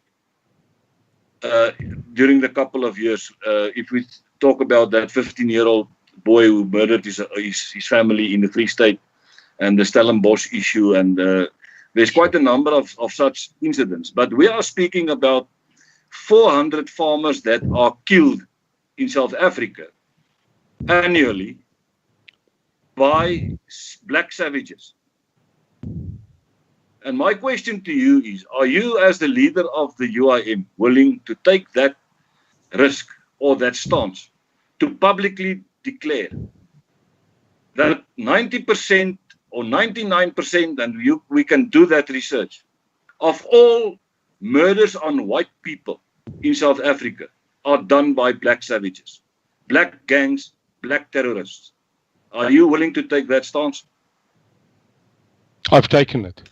I've and you know, working with, as you acknowledge, working with crime fighting on the ground still today, on weekends. You know that when we ask, can I ask, because you are right, it's not official, but it's funny that when we on a radio, when we ask each other who committed the crime and what's the subject, then you always say it's a Bravo male, or a Charlie male, Yeah, no, or a whiskey male. Yeah, with all but you will never read about that in the newspaper. But you won't read it in a newspaper. But when we're looking for someone, you know, me and you, we ask, is it a Bravo male, black male? Is it a Charlie male, colored male, or a... Sorry, and maybe I'm wrong. But that's obvious, because the demographic description of an assailant, so that an officer of the law can entertain the suspect, must be done on the basis of look. Sorry, I don't know how else you're going to do that. But do you know why I asked you this question? Sure. I can explain why I asked this question. And the reason I asked this question is mainly because the Minister of Police, the Commissioner of Police, the provincial commissioners in the respective provinces, the politicians in the respective provinces, the head of state, Cyril Ramaphosa, never mentioned any priority, because they say it's part of crime. It's not. But my it's feel it's is not part of crime. The moment they start to acknowledge the fact that a black man or a black gang, a gang consisting of black savages, murdered a white innocent farmer, the moment they acknowledge that fact, that will remove the focus from crime in South Africa to the fact that we are sitting with the ethnical cleansing in South Africa. And that's the main reason why I can see, what I can reason for myself is why they are doing that. Because that was an instant decision they took back in 1997. I was a spokesperson for the Eastern Transvaal Police at that point in time. And in all my media statements I issued when a farmer was murdered, the media statement consisted out of more or less the same information that was consistent in the A1 affidavit. Yeah. And suddenly, out of the blue, there was an embargo placed on the race of the savage or the perpetrator. Yes. And that was mainly to mislead the people of South Africa and to give a mandate to Cyril Ramaphosa to go internationally on international platforms, And international stages, and deny that farmers are being murdered in South Africa.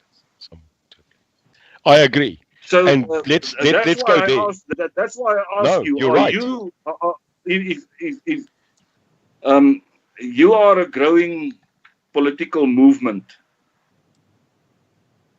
Hulle sê weet jy's nou 'n beweging wat besig is om redelik getalle bymekaar te maak.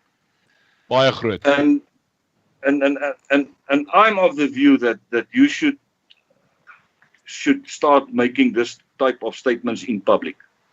Because But you're when not it wrong, comes from Izak. me who are representing the Boer people, they see us as right, far right or Sure. extremists, because we are positioning in safety components within our local communities. That's all that we are doing.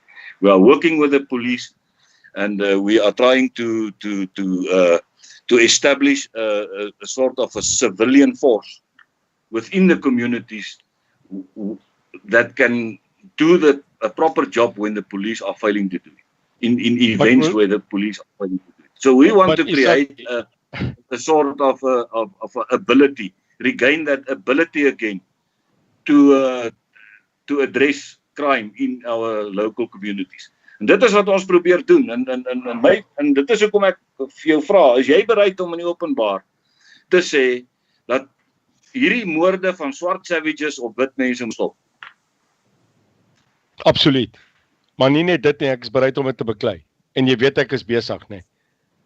Ek is besig om 'n agri-eenheid te stig nou in die Wes-Kaap, Vrystaat, Noord-Kaap en Oos-Kaap. Ek's nou besig, ek befonds dit. Nou, saam met 'n ou met die naam van Jakkie Olivier. Jakkie hulle is nou besig om saam met ons te werk. Because it's not just about the mere fact that the state president of this country, on record and on TV, on YouTube, in Davos, when asked about farm murders, said there exists none of that. Now let's accept you and I tonight as God willing people right here that that's a fact, that is a de facto fact, that he did that. I've got evidence. How do we then think that the Minister of Police, whom is subject to the order of governance and employment by the President, is going to break away from the President's national statement? So Becky Cele also cannot, Izak, publicly go now and admit that farm murders and farm attacks in this country is out of control. That's a factual statement. That's why Scott knows this, because I published my letter, open letter, to the Minister of Police, the Minister of Justice, the Minister of State Security, and the President. I gave and hand-dropped those letters where I said, I hereby as a citizen, but also as a person now leading a united independent political structured movement, that a presidential judge commission of inquiry takes place. Okay. Because the judge can call a minister to account. And sorry, I know it might not work, but at least an independent judiciary commission appointed by Judge Mogoeng, remember that, will be able to summon the Minister of Police in a public area and say, here is contradicting evidence as to your public statement, Minister Cele. What is your evidently proof that it is not so? Because I'm telling you, Izak, daai man gaan nie uit sy eie dit erken nie. He's not going to. Jy onthou Neil met hierdie doodskis 2 en met die Kolinie 2 wat nou op appel onskuldig bevind is. You Correct. know about that too. Yes, I do. Vicky Momberg. The moment they attached a racial thing to it, it became a high priority. Absolutely. It became a high profile case.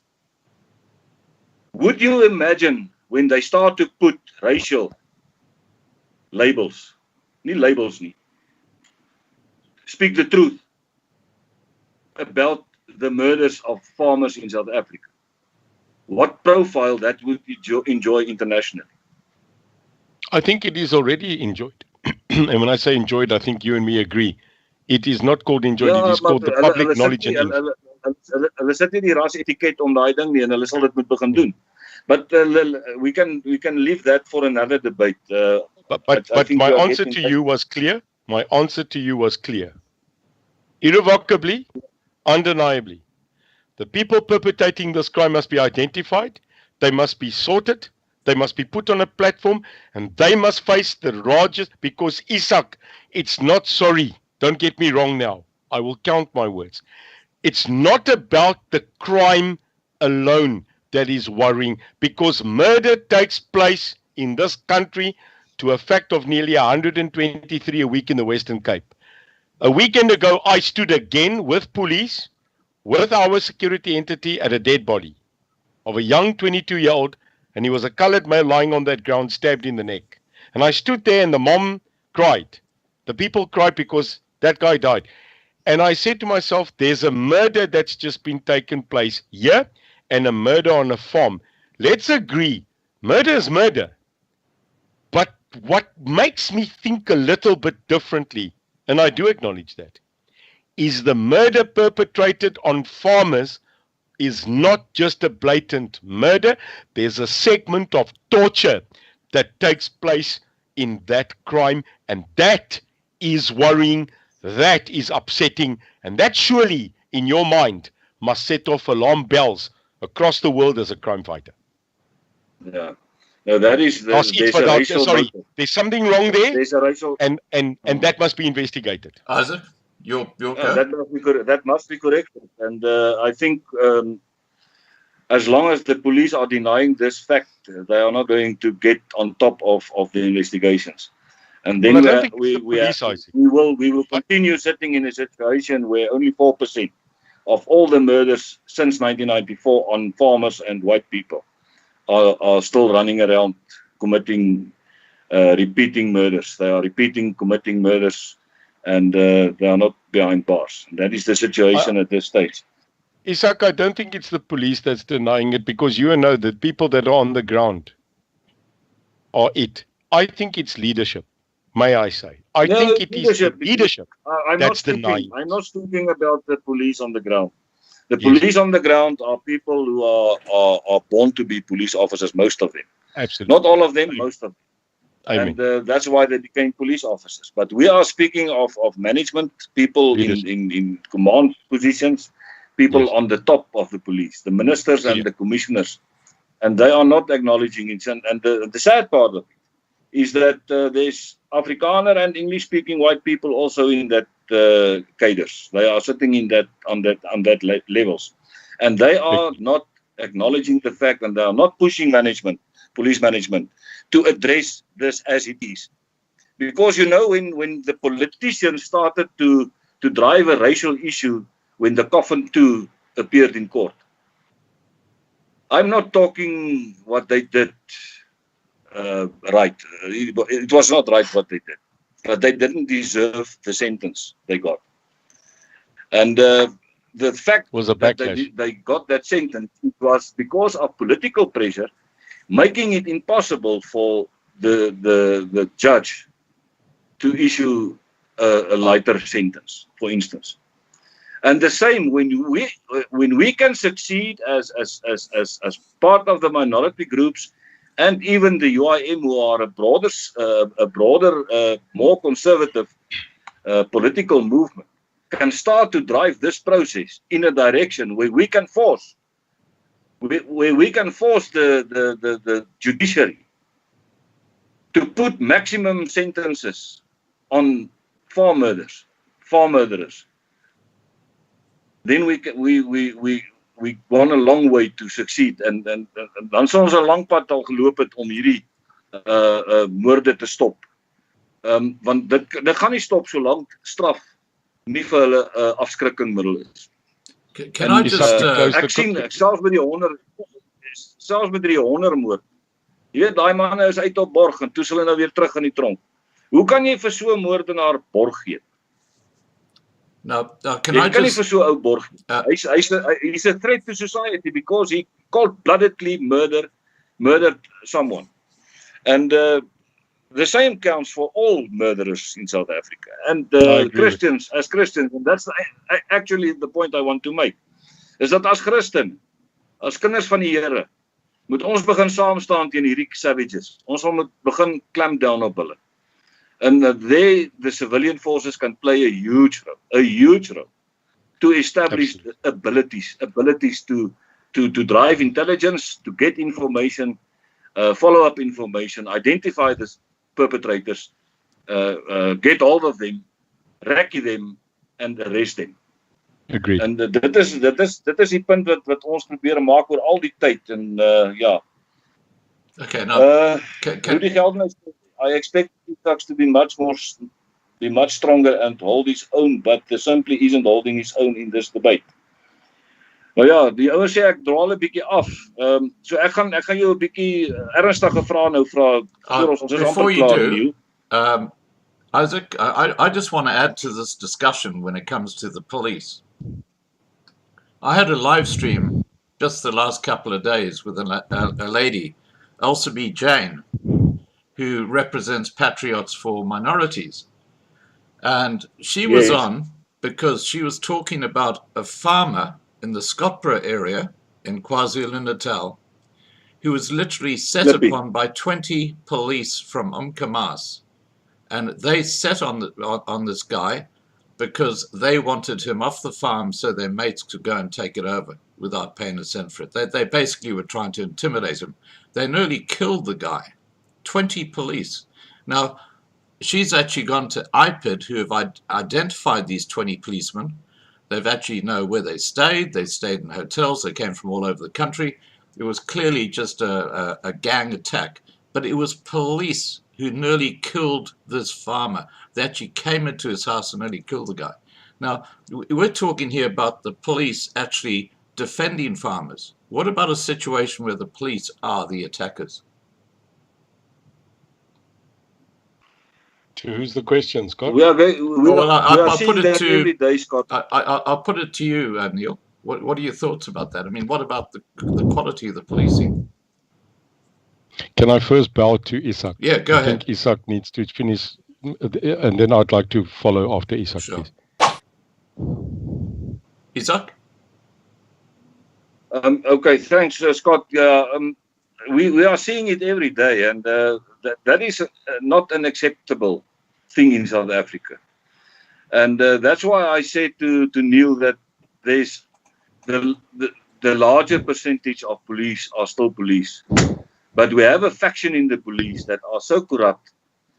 And I don't know what measures the community can take to get rid of the corrupt and savage police officers. Because hulle sê die klein jakkalsies wat die wingerde verniel. En hulle is op hierdie oomblik die ouens wat van Suid-Afrika 'n land maak wat onregeerbaar is and a country that is not nice for civilized people to live in. I think I want to add there on your question and what Izak says.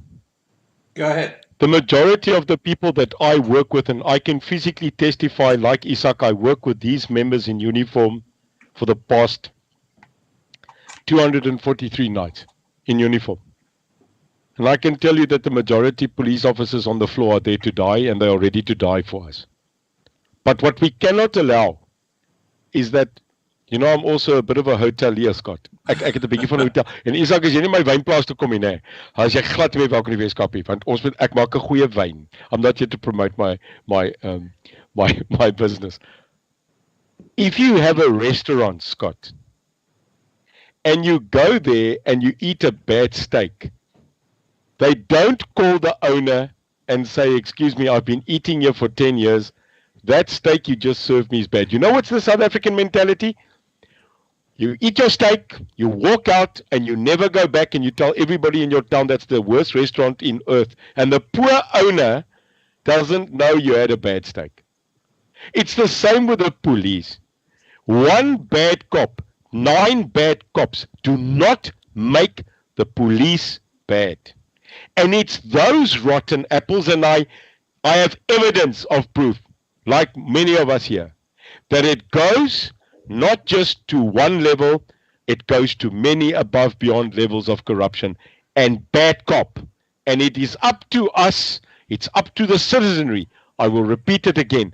We the people must get up and say, we will not be served in this manner, we will not be spoken to in this manner, and a cop that's rogue actually should be given more justice than the normal citizenry on the road.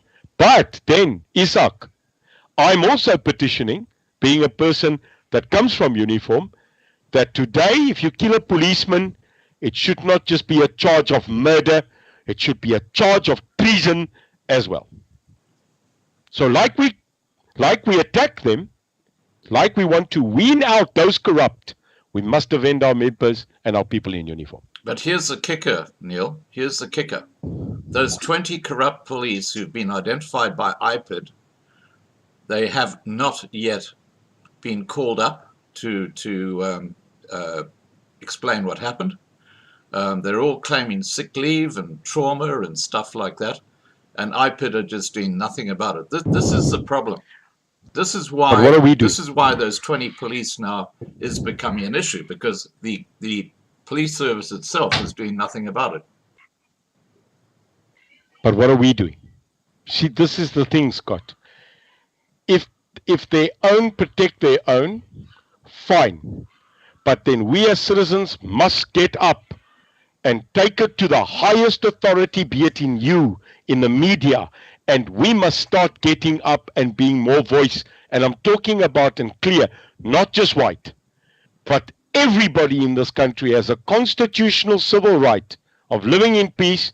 And if those 20 cops are not taken to the book, then I am saying we should get up as a conclave of citizens and attack them, not by force, but by all the constitutional and civil preferences of liberty given to us. That's the only thing we can do. Okay, let me leave you with this thought, Neil. You're in South Africa, you've got very good contacts in government. Sure. If you go and have a look at the live stream I had just the last day or two where this is discussed in detail, Yes. You're in South Africa. Why don't you take this up and actually get those 20 cops brought before the courts? Scott, you have my word. Okay. And you Fantastic. know, I doubtedly don't. I give you my word that in this period of the next 2 weeks, Okay. even if I'm on a break, I will give you personal feedback of what I have done to ensure that this thing gets highlighted by the highest Fantastic. authority. You have my word. Isaac, back to you. Right, thank you, Scott. My ninth question to Neil, and that comes to a bit of a more controversial issue, and that is about the taking of land without compensation. What is your view on land distribution in South Africa? How would you like to see the policy they are making and creating now is playing out in South Africa? It is simple. I voted against it. There was a conclave of people in the 2017 conference of the African National Conference in Nasrec. There were two scenarios that were playing out, and I was there. I was actually running as an NEC member because I decided if I can't fight the system, I'll stand for the system and I'll fight inside, and I was not successful. The 2017 Nasrec ANC conference was a defining moment in this country's leadership for the future. And I'd like to maybe, Scott, if I may, Izak, explain what happened at that conference. Because it's very interesting, because I was there. It wasn't just a battle between Cyril Ramaphosa and Nkosazana Dlamini Zuma. We called it in the ANC CR and NDZ. The fight of two people that want to become president. Now, Scott, if you will allow me in the new year, I think the people of this country needs an ANC in-depth education. I would like to spend a night telling you from the grassroots level of Amen to the grassroots of the end how the ANC actually as a party works, and you will fall on your backside to actually hear how it works. It's very interesting. And I'd like to explain that in an editorial, educational debate in the new year, if you may. Because without understanding how the governing party of this country actually operates, we cannot understand the future of this country. So I'd like to invite myself back on your program to give an hour editorial and educational tutorial about that. Be that as it may. In the 2017 ANC conference held at Nasrec, where the battle between CR, Cyril, and Nkosazana Dlamini Zuma was fought, policies were voted on at Nasrec. Policies. And there were two vehement policies that I objected against. But we lost the vote. That's clear. Those two policies, in my opinion, are torpedoes right through the economy, right through the existence of this country as a capitalistic democratic country. No doubt about it, I'm clear. The business-minded people within the party stood aside and said, if this becomes a policy of the African National Congress, then the liberty and the freedom of a capitalistic democratic state in this country will be over. And I'll highlight, the one has just been mentioned. Taking land without compensation, and the second one is nationalization of the Reserve Bank and banks. These are the two largest downgradable enemies of an economic state that this country has adopted as the ANC policy manifesto in 2017. And here's the thing, Scott, listen clearly now, Izak. President Cyril Ramaphosa, currently the president of the ANC, and de facto, therefore, the president of the Republic, because they won the election, must enforce this. Listen to me. He must enforce the policies adopted at the 2017 National Conference, because the next year they became the government, and therefore the policies of the ANC must become law. Now, it's my heart's belief that there are a certain level of segment at Luthuli House that do not want to implement both of those. They don't want to implement it. They are fighting it. But the majority machine... Sorry, Neil, for interrupting you. You said in one of your videos that you are supportive of the communist ideology, but in South Africa it's not working.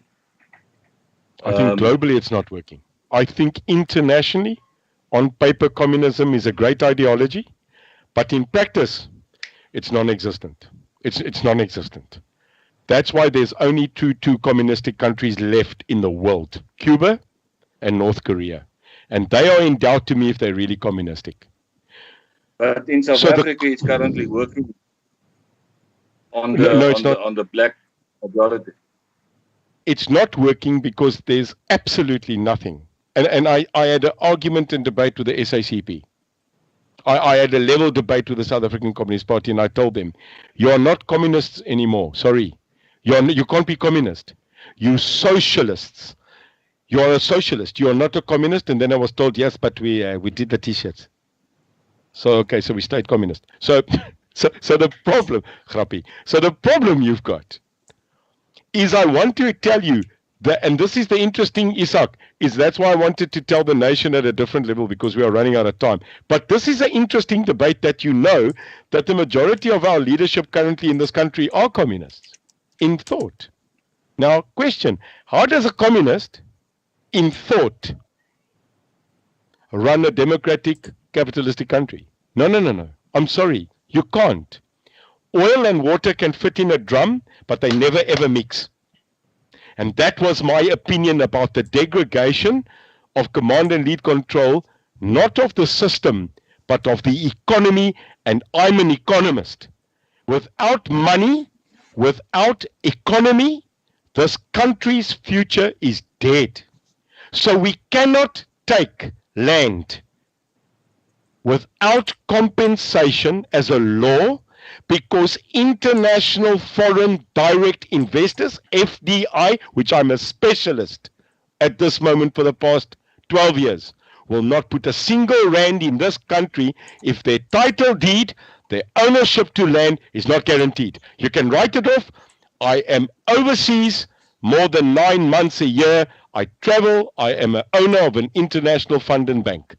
Switzerland, Davos, America, Britain, Germany will not continue supporting a system where nationalization, dear frikkie, and nationalization aptitude of the African National Congress will take place on the plain and simple basis. When you invest, you want a return of investment. And if you don't get it, why must I invest?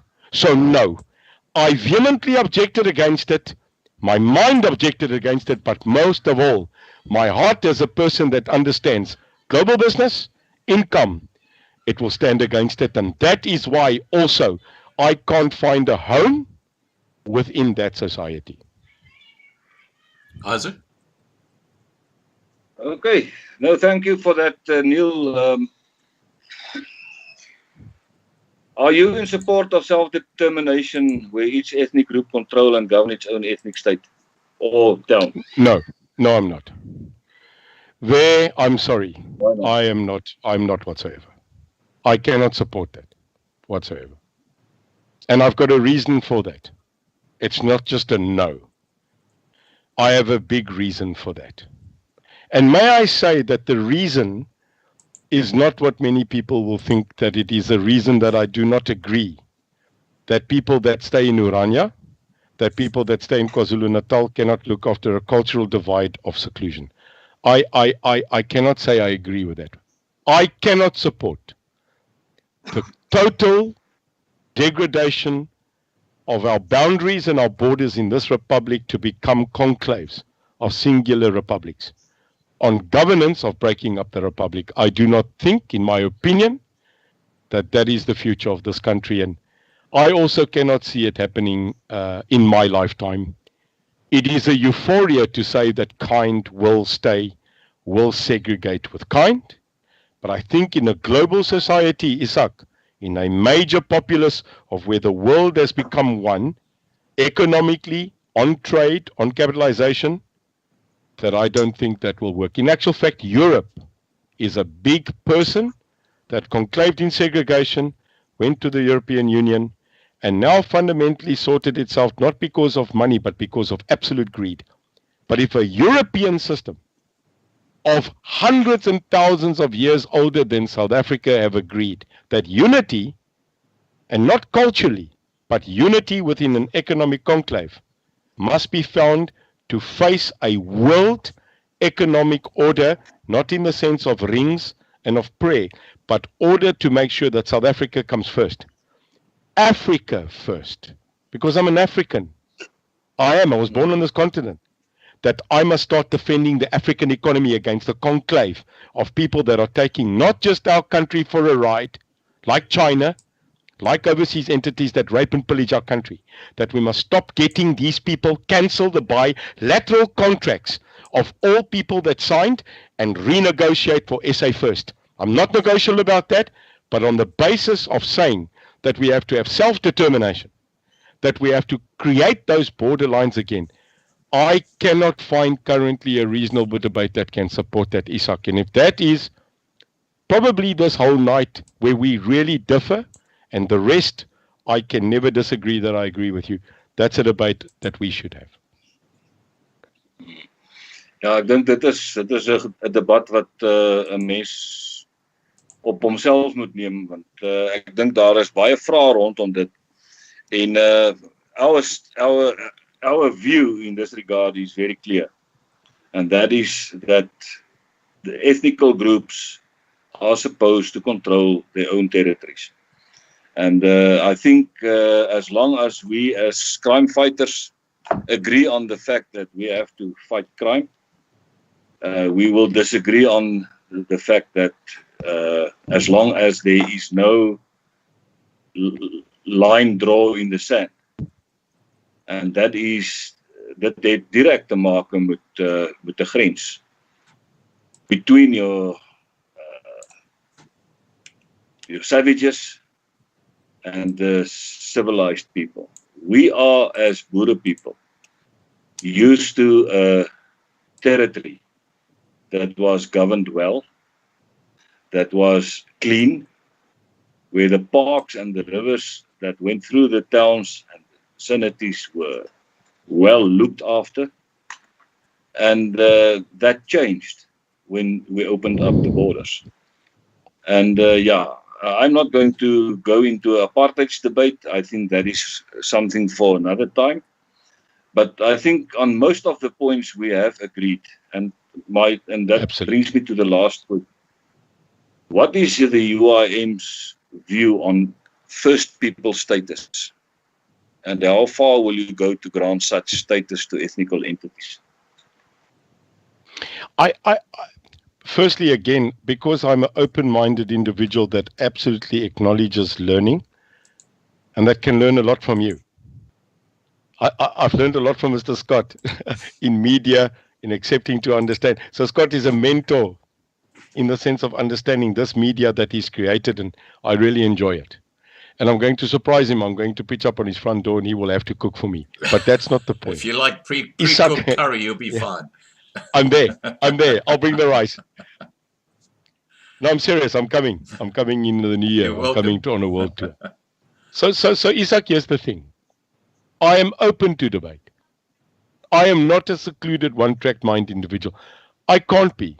I run a global business. But there's one thing I'd like to say, Izak. And I'd like to speak on that basis of understanding that appeal. But the mere fact, because on the Boerelegioen, I saw the Boerelegioen and your slogan. And that slogan is ex unitatem vires. Ex unitatem vires, unity is strength. Eenheid is mag. Eendrag maak mag. Was in actual fact pre-94 the slogan of this country, if I'm not mistaken. The new slogan, and now, because we are ending, may I ask you, Izak, do you know what the new slogan is of our country's national emblem? I cannot, I can't speak that Bushman language. But you know it. But you know it's Bushman. That's good. So you pronounce it as tri, kara, tre, ka. I will say that again. Tri, kara, tre, ka. X-I, X-E, X-A, X-I. Tri, kara, tre, ka. And what a wonderful way that Nelson Mandela decided that it won't be English, Afrikaans, Zulu, Pedi, Xhosa. It would be one of the oldest indigenous languages of this country, of the Khoi and the San. What wisdom.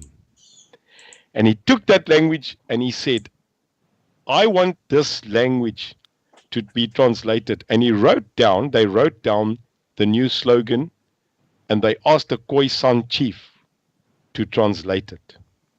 And Ki Kara Kreka means unity in diversity. Eenheid in diversiteit. Now, Izak. So that is something that is something that I cannot deny. That there must be unity in diversity. Absolutely. But there will never be unity in the rainbow context. As long as politicians in this country want to divide us, we won't succeed. Where integration is forced down the throats of the white minority, the white people in South Africa. I agree with you. On that I agree. And you and I have agreed on the following. Boundaries cannot be put by man. You cannot change the character of someone. You cannot change it. We were separate people from the start. When we entered South Africa, We were separate people. And I think apartheid was also a sort of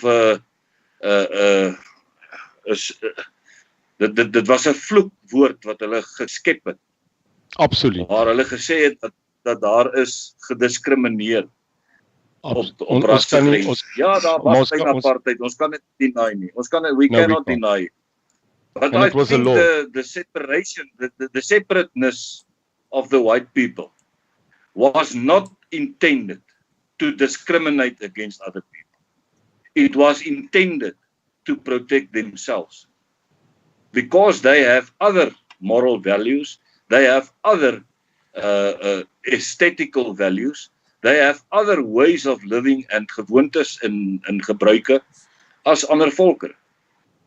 En ons sal moet daai diversiteit, daai eenheid in diversiteit sal ons moet implementeer ook. Ons is nie, the white people in South Africa is not the Rainbow Nation.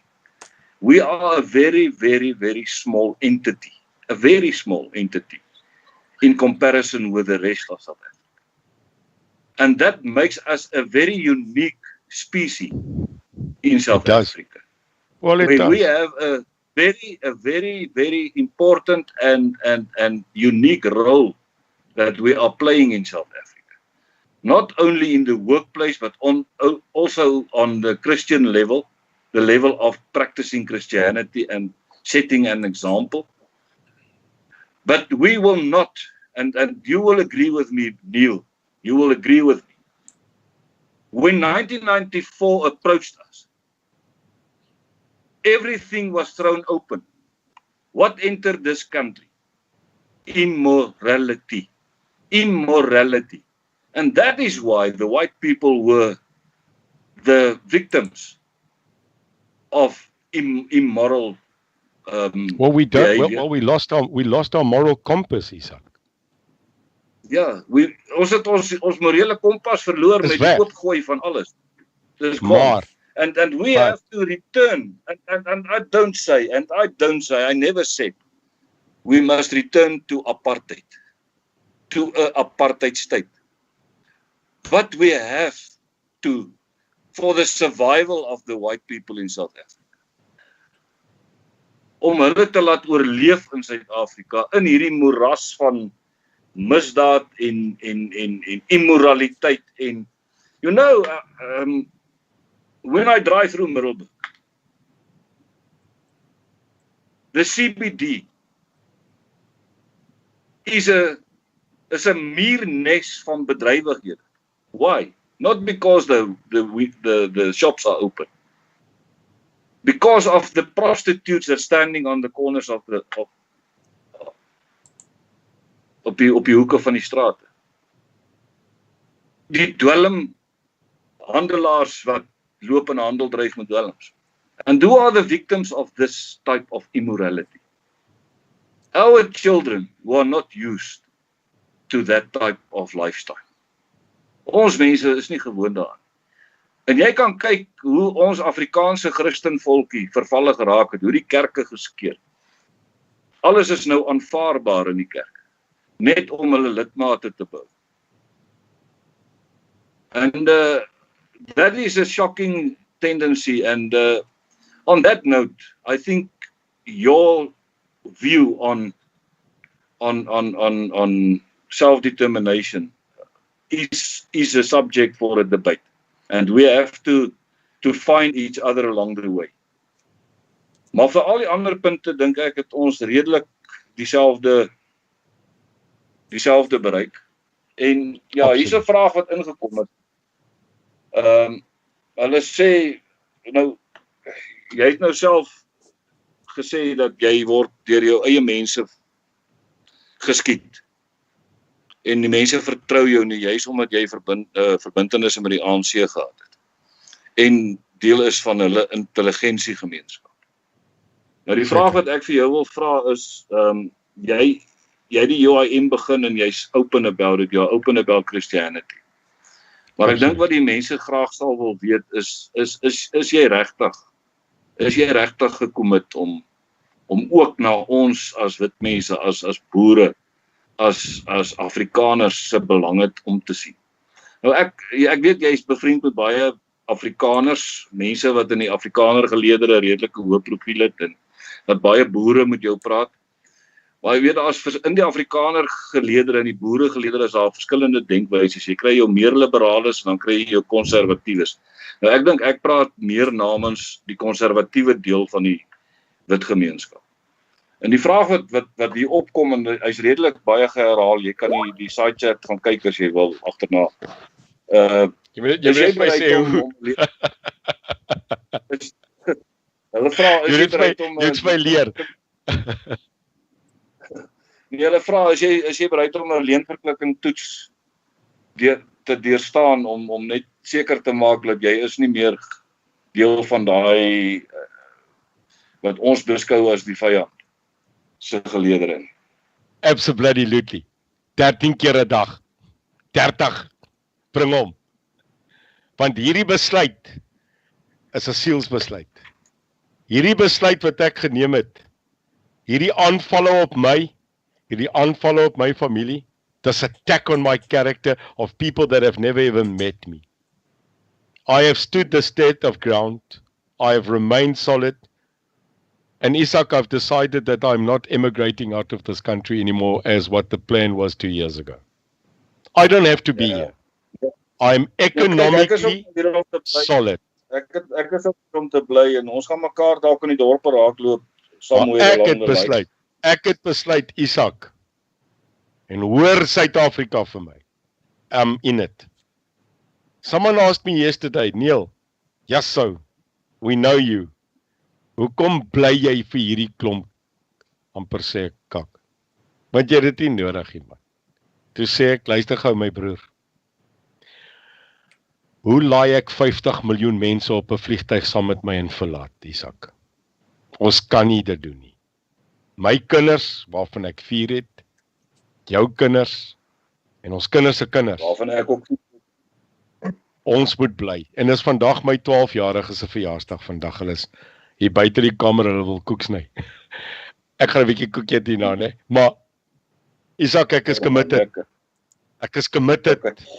Neil de Beer is hier vir almal. 'n laaste vraag van Neil. Baie dankie vir daai antwoord. Ek wil net graag weet, is jy vertroud by die begrip União Democrática dos Estudantes da África Negra? Sy afkorting is UDEAN, UDEAN. I understand the language and the words that you've just fragmented. I recognize many of them, but I'm not knowledgeable about that system. No, glad nie. Ek wil net weet of bestaan hulle nog en of MK en APLA nog deel uitmaak van hulle. MK en APLA op hierdie oomblik beklei om hulle eie huise en kos vol te maak, want op hierdie stadium die MK soldate in hierdie land en die APLA mense in 32 bataljon, al die mense wat by Pomfriet sit, hulle is verlate, hulle is vergete, and the fact that our own political parties have left our soldiers on all sides out of the loop and in poverty is going to come bite people in their ass. I'm telling you now. Napoleon said, je partage religion, la religion de liberté. One day when you forget those who liberated you, you might have to fight those for liberty again. Ons soldate is vergete, die mense eet nou, hulle het vergeet wie hulle daar gesit en ek wil eindig met een ding. Iemand het my gevra, wat doen jy? Jy weet, ek was nie 'n chef in die weermag, ek was 'n spioen. Iemand het vir my gesê, waarmee is generaal Izak van Zyl besig? Wat is jou opinie? En weet jy wat het ek vir hulle gesê? Hy is besig om 'n stelsel terug te bou, wat ek deel was van, en ook die ontbinding daarvan, en dit is die komando-sisteem, Izak. Dit was die grootste fout wat ons gemaak het. En ek weet hoekom ons dit gemaak het. I know why we took the decision to unban it. We had a couple of fears. One of the biggest fears was the commando system when we took over this country. That's a fact. But I'm saying, they created by killing the commando system, I'm not talking about the political debate here. The commando system in this country, in effect of what it was built for, not the political message, but the interaction of ensuring safety and security in our rural community was the perfect system. Onthou jy ons het nog die ou Marnet systeem gehad. And I think, if I must compare the Boerelegioen, I think you have the subtle integration of a system that will recapture the defense of our rural system called the commando system. Without politics. Self-sustained. Without politics. Because we cannot depend on government funds for that. No, you cannot, and I'm partly contributing now in the private security sector in assisting that. And that's where I think today, if you say to me what Scott asked, where do you and I go from here? Dis die eerste gesprek wat ek met jou wil hê. Undoubtedly. All right. Now, Isaac, have you finished with your questions? Thank you, Scott, very much. I'm finished, and I'm quite satisfied with the answers. Thank you very much. Fantastic. Look, I've got a number of questions that have been asked in the side chat, mainly from Neil. Have we got time to put those to you, Neil? Yeah, Scott, I think we agreed on 1 hour. The Scott system is again grabbing you for 2 hours now and 5 minutes. May I ask, because it's a special night, could we give it 15 minutes? Another 15 minutes? And if we can rush through those, I would be appreciative if we could finish within about 15 minutes. Okay, what I'll do is I'll just target the questions which I think are sort of meaty, if I can put it that way. Sure. Okay, let me just quickly run through. Do I eat meat? Yes, I do. I'm not a vegetarian. Okay. Henny van Tonder says, a question for Neil. He keeps saying that the UIM is not a political party, yet he has said in his videos that he is the next president. And when questioned on this, he says he is not interested in politics. If he cannot stand by his words, how does he think we should believe that he really has changed and cares for a better South Africa? Well, Henny is ignorant. Sorry, Henny doesn't understand the political law and the political system in governance. So let me educate Henny quickly. Henny, luister gou vir my. As Neil de Beer, according to the new Constitutional Court judgment of 3 months ago, and this is my problem, Scott, how people have never been told that this change of law happened. So one of the biggest challenges as the UIM is voter education, man. So no wonder Henny sits there and he's confused. He's forgiven. Because he doesn't understand how elections today work. So let me inform Henny and the world. In the old regulations for the past 25 years in South Africa, an independent actor,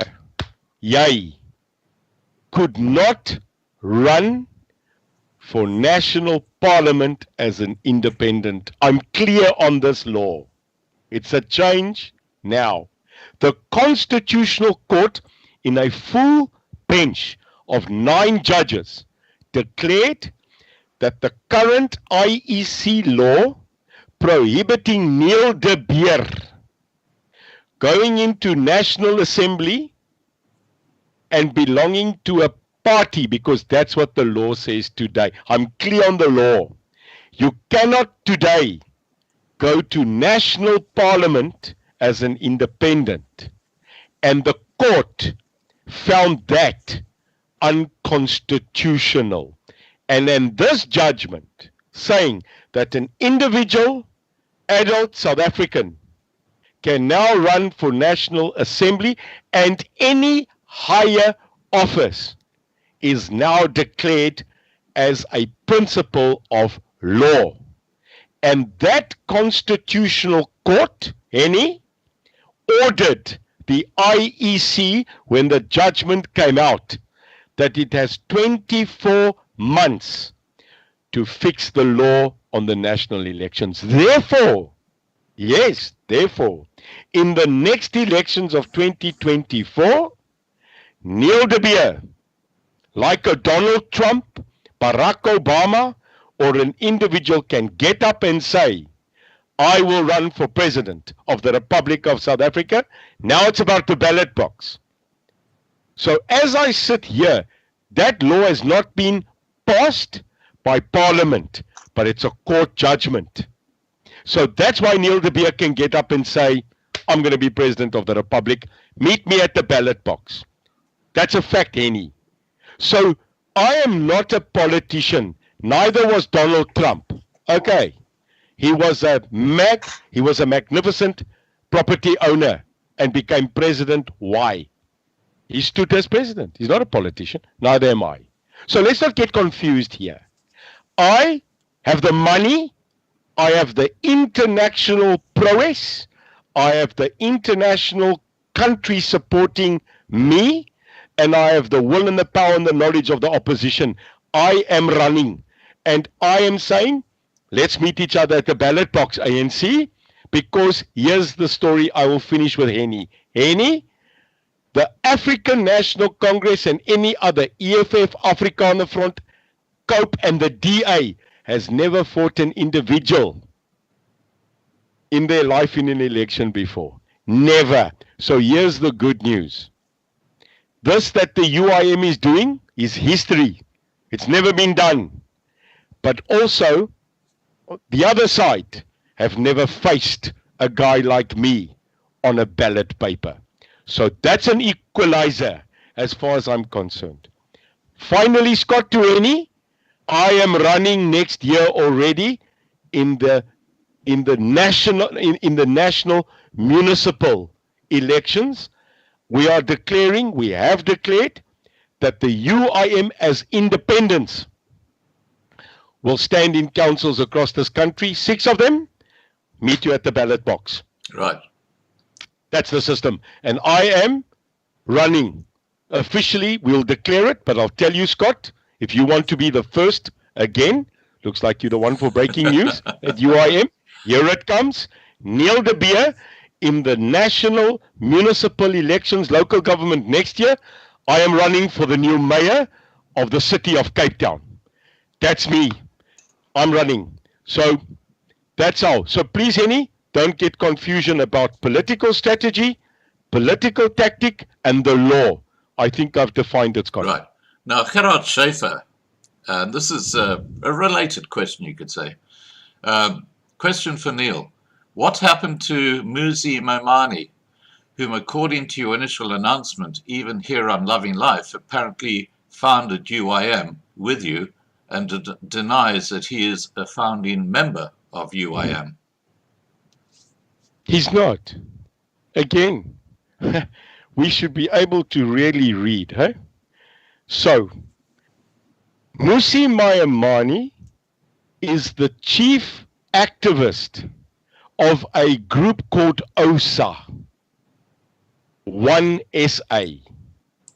He's not part of the UIM, and let me be clear, and let me for once say, the reason when I launched the UIM and Musi Mayamani was present, and if that isn't clear, I'd like to clarify that, is because 1SA, OSA, which is led by several people, including Musi, are the people that won that court case in this country and took the government to court.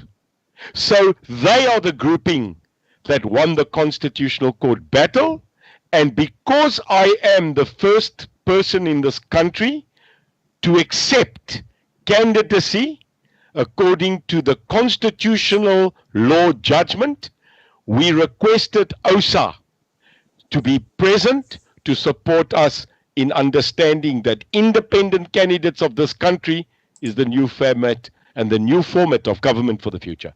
That's clear. Right. Okay, now, George Franks has asked, and this is a very relevant question, what is Neil's stance on vaccines? Freedom of choice. But what about mandates? Absolute freedom of choice.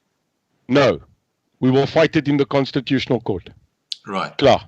Jy sit nie goed in my in nie.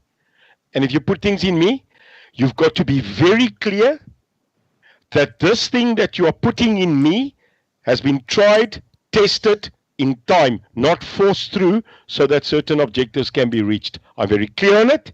Jy druk nie goed in my in nie. It's my choice. It's my right. I will defend that right for everybody in this country constitutionally, if it may be. Right. Okay. And Fan Pretorius has said, the whole independent idea removes Neil from any accountability. Is he scared of being accountable for the actions of his candidates? I fear no one. I fear no person. I fear no person. No human. I fear nothing. I fear God. So nie ek sê bang gehad nie. I fear no one. Let's make that very clear. I've received 143 death threats a week. Phew. Up till now. Out of the 143 a week, 13 are credible. Now I've made it very clear. Julle moet kom, boys. But when you come, you must come in a massive conclave. So I fear nobody unaccountable. I'm currently the president of a major organization in the world. And I take accountable through leadership. So no, when you stand as an independent candidate, it means two things, Scott. One, Durban's problems are not the same as Brakpan. And Brakpan's problems is not the same as Benoni, Pretoria, Diepsloot, of Manenberg. The ideology of an independent candidate is that that candidate, free of subjected propaganda influence of a party, can still rise and say, ek het 'n probleem, I have a problem in Umhlanga, fix it.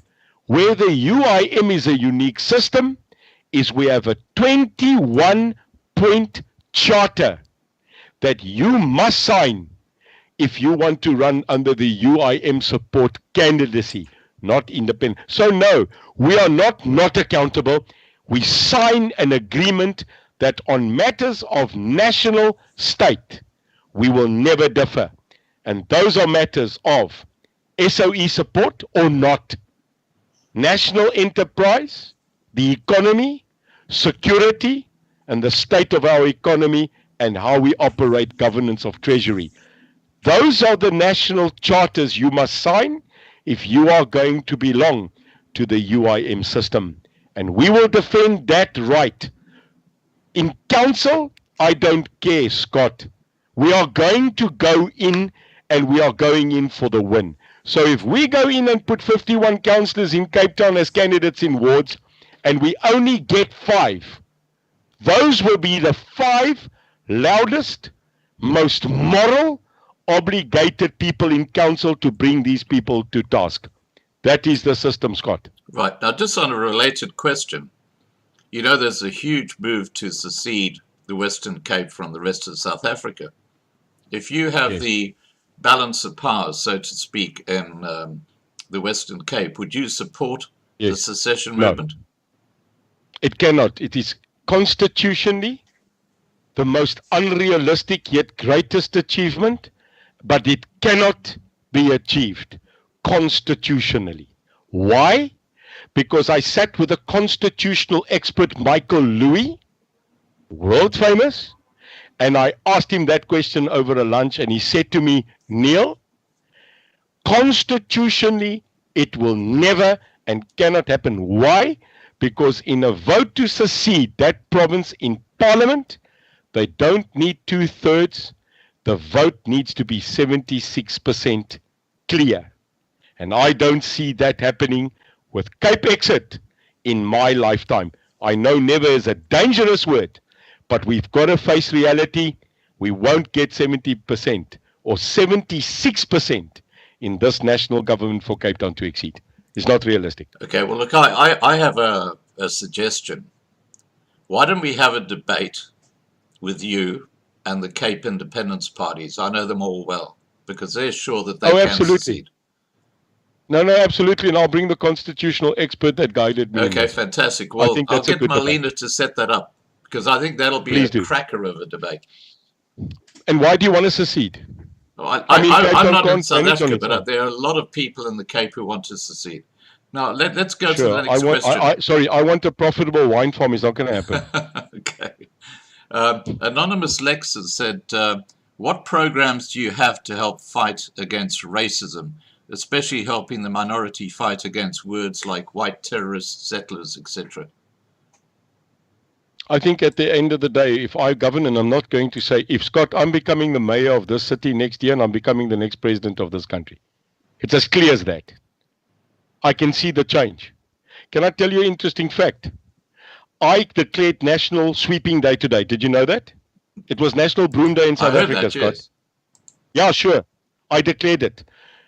Do you know that in 8 hours, and this is funny, in 8 hours of calling National Broom Day from 9 o'clock, do you know how many views I've had on my Facebook site, sir? Tell me.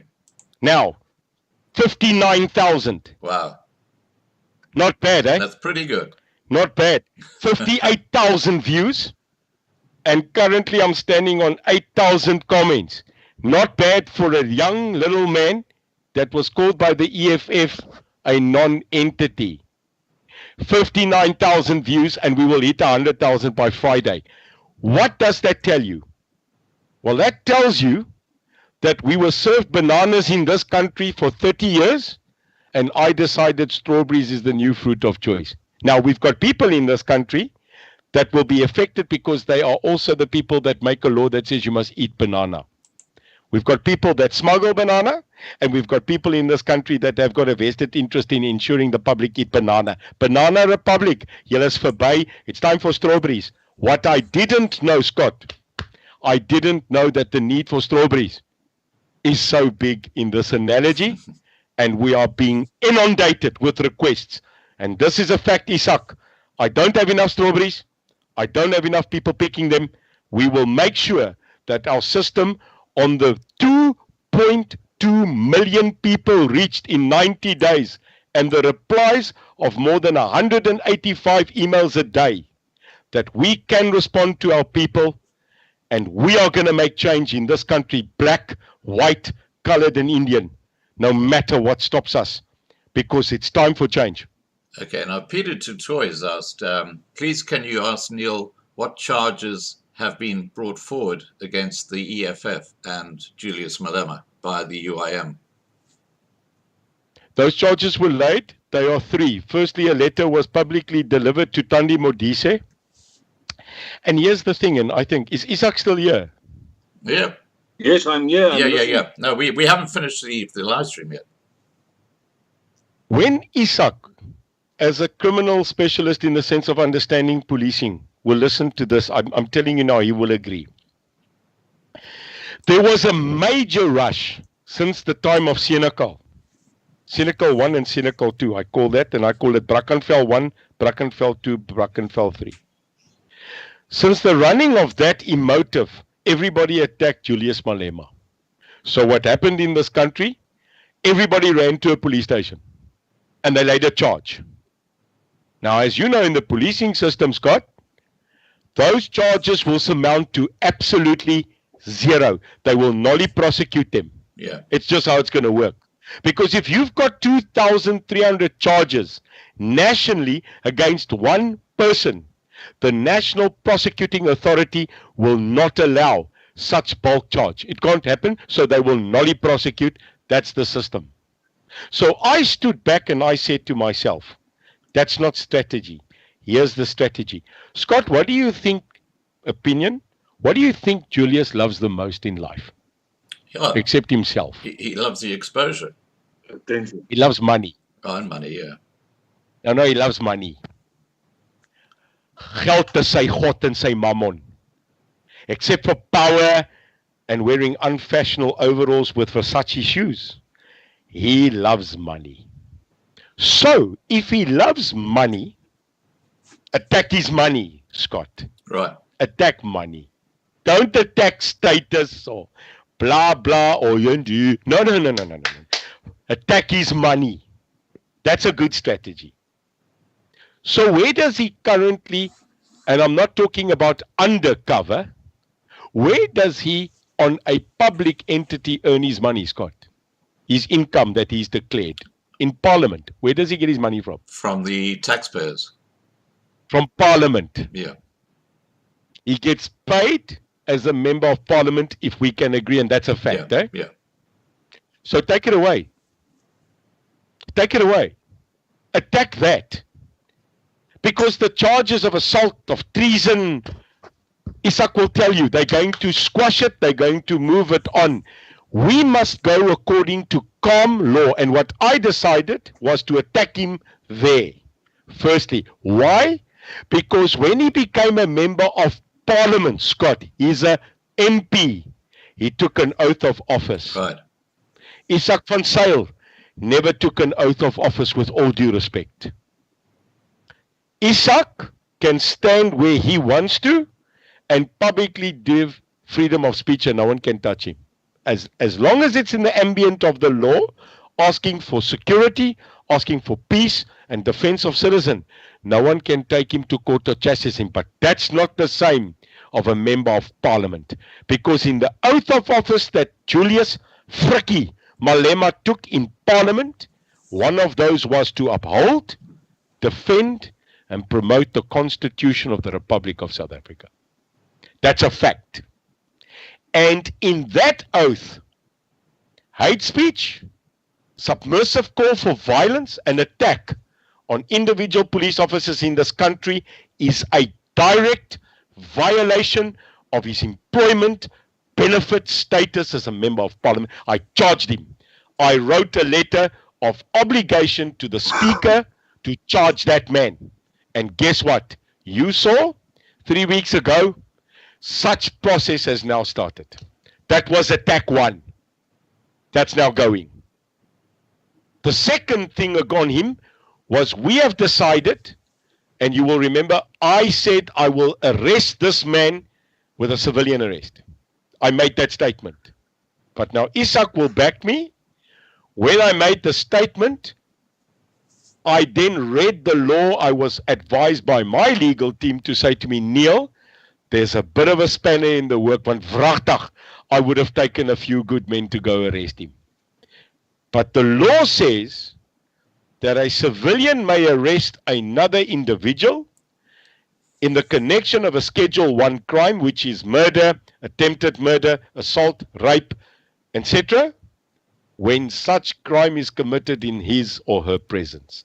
His or her presence.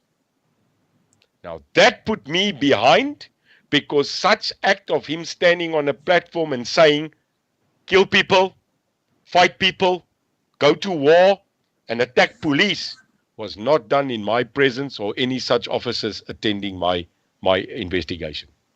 It was done on video. So I could not instigate a civilian arrest. And then I said in a video, but then why does the police not arrest him?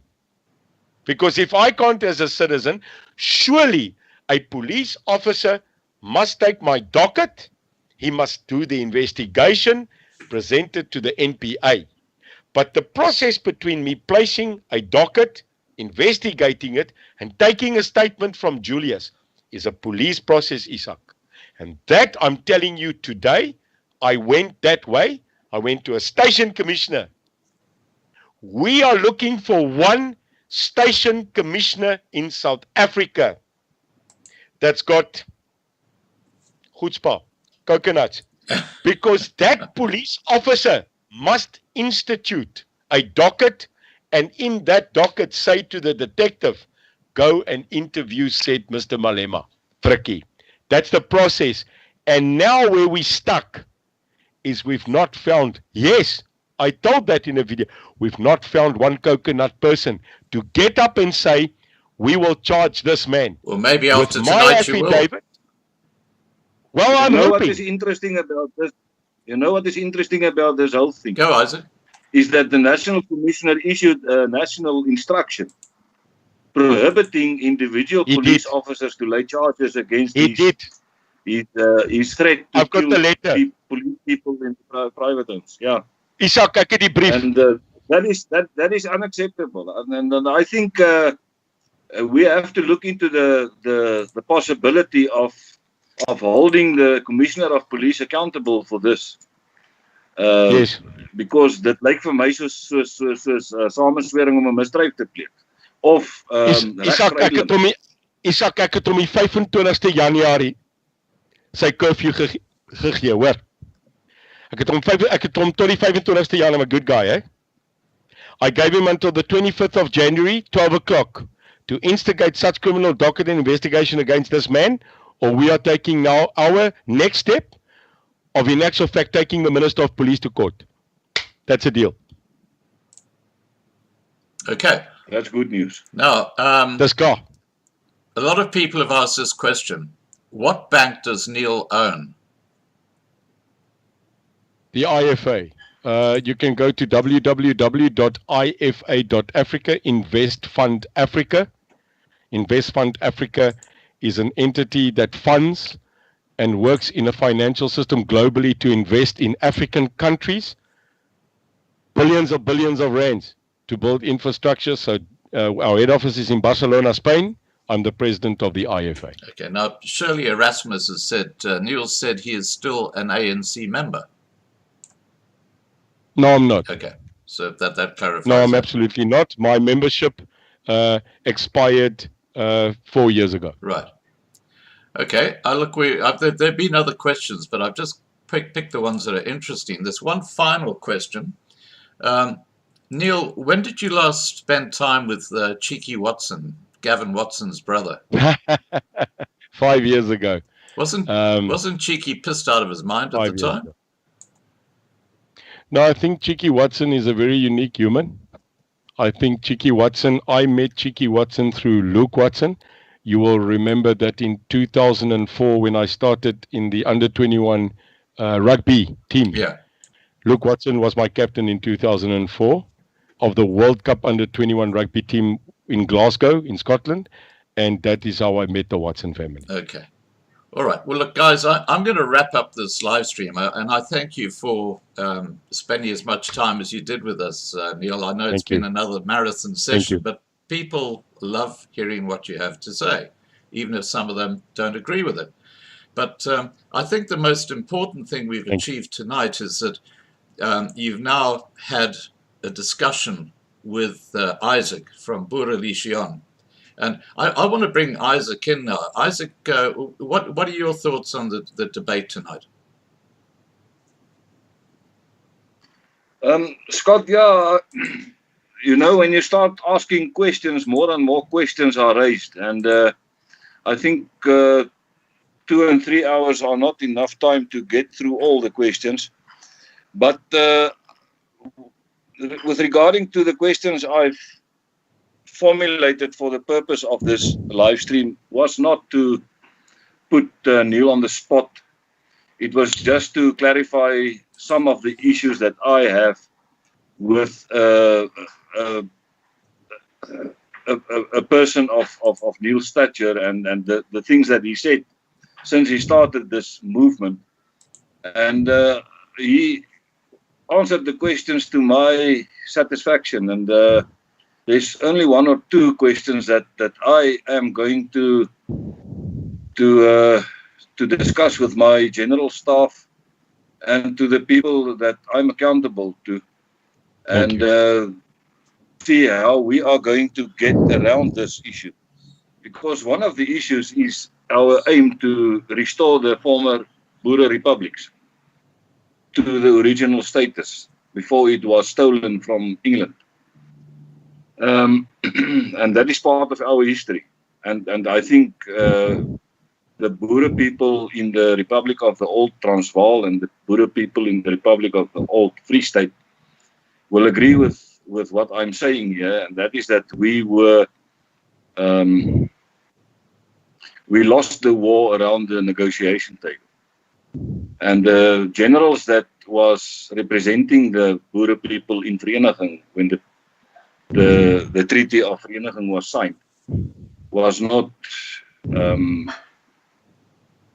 fully informed of the content of that agreement. And I think we are going to have a few discussions to get around the history of the former Transvaal and the former Free State. And that will, I think, establish a sort of a compass for the direction we are going to take in the future. And we have to see, when I listen to Neil on the specific question, what is your view on self-determination, and each ethnic group control and govern its own ethnic state. Your view was quite clear, and that sort of caused a very clear division in our way of thinking. But I don't think it is something that is iets wat onoorkombaar is. Absolutely. I think for the future of South Africa and all the people of South Africa, we have to get a halfway mark where we can meet each other. And from my side, I just want to wish him all the best of luck in his campaign for the municipal elections next year. I will see in which manner we can support and carry the message to the local municipalities. And all I can say is that you achieved more than any other white politician in the past 27 years in a very, very short space of time. And that must say something. It must say something about who you are and what you stand for. So yeah, from my side, thank you very much for the openness and for the open communication that we had.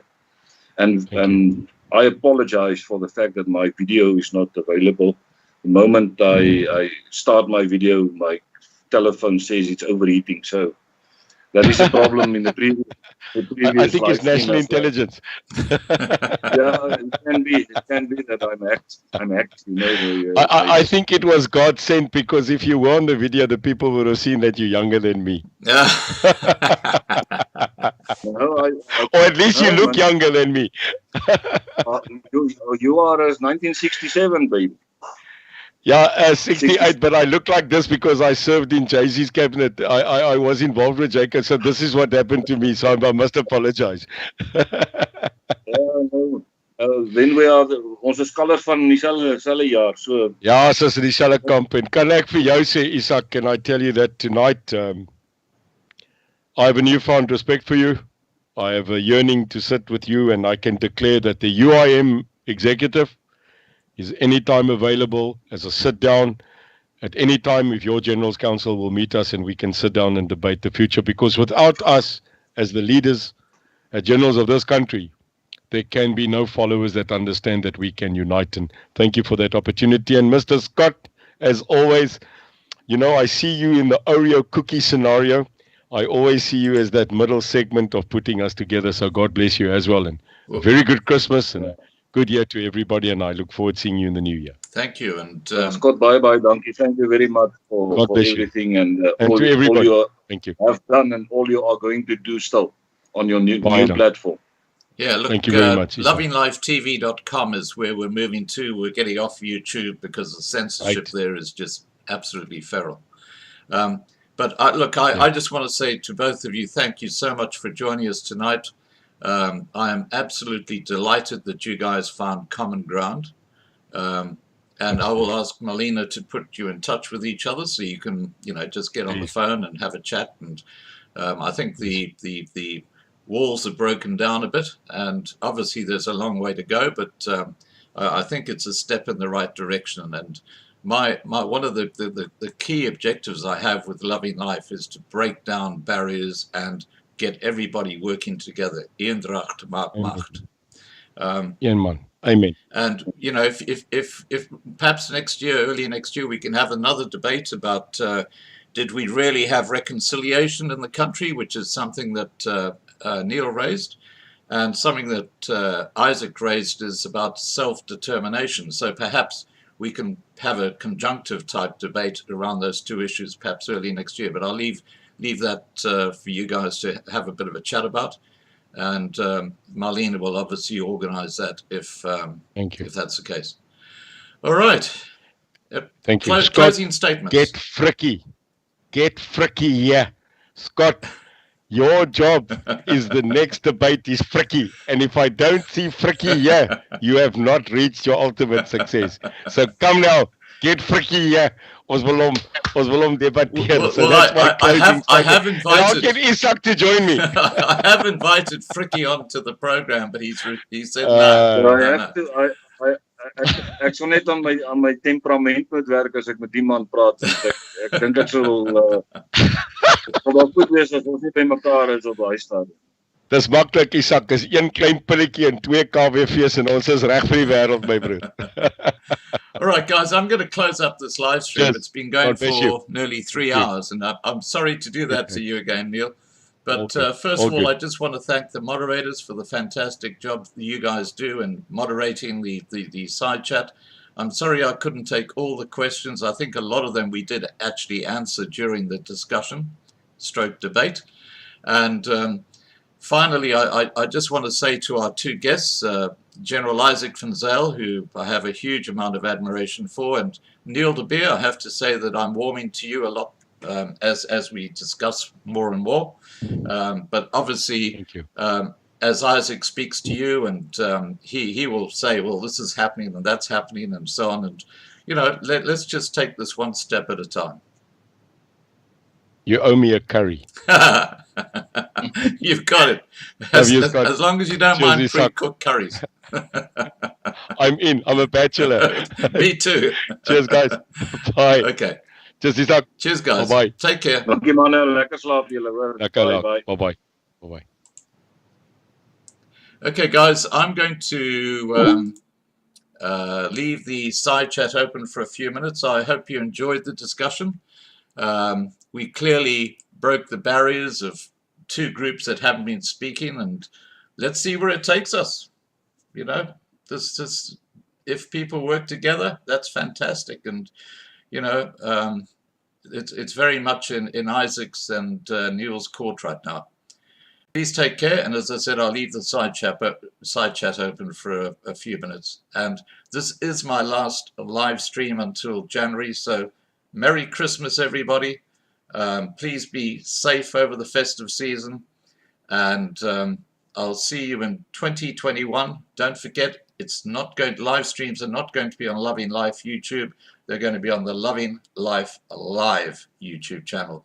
And the link to that channel is directly below this video, so please click on that and subscribe, because we're going to have some cracker live streams next year, including Angelo Grisi, and of course the debate, which I'm sure we'll be able to organize between Neil de Beer and the Cape secessionist movements, which would include Cape Exit, hopefully with the Cape Party, who knows, maybe even the ULA. Let's see where this takes us. But that's another job I'm going to put in Marlena's capable hands.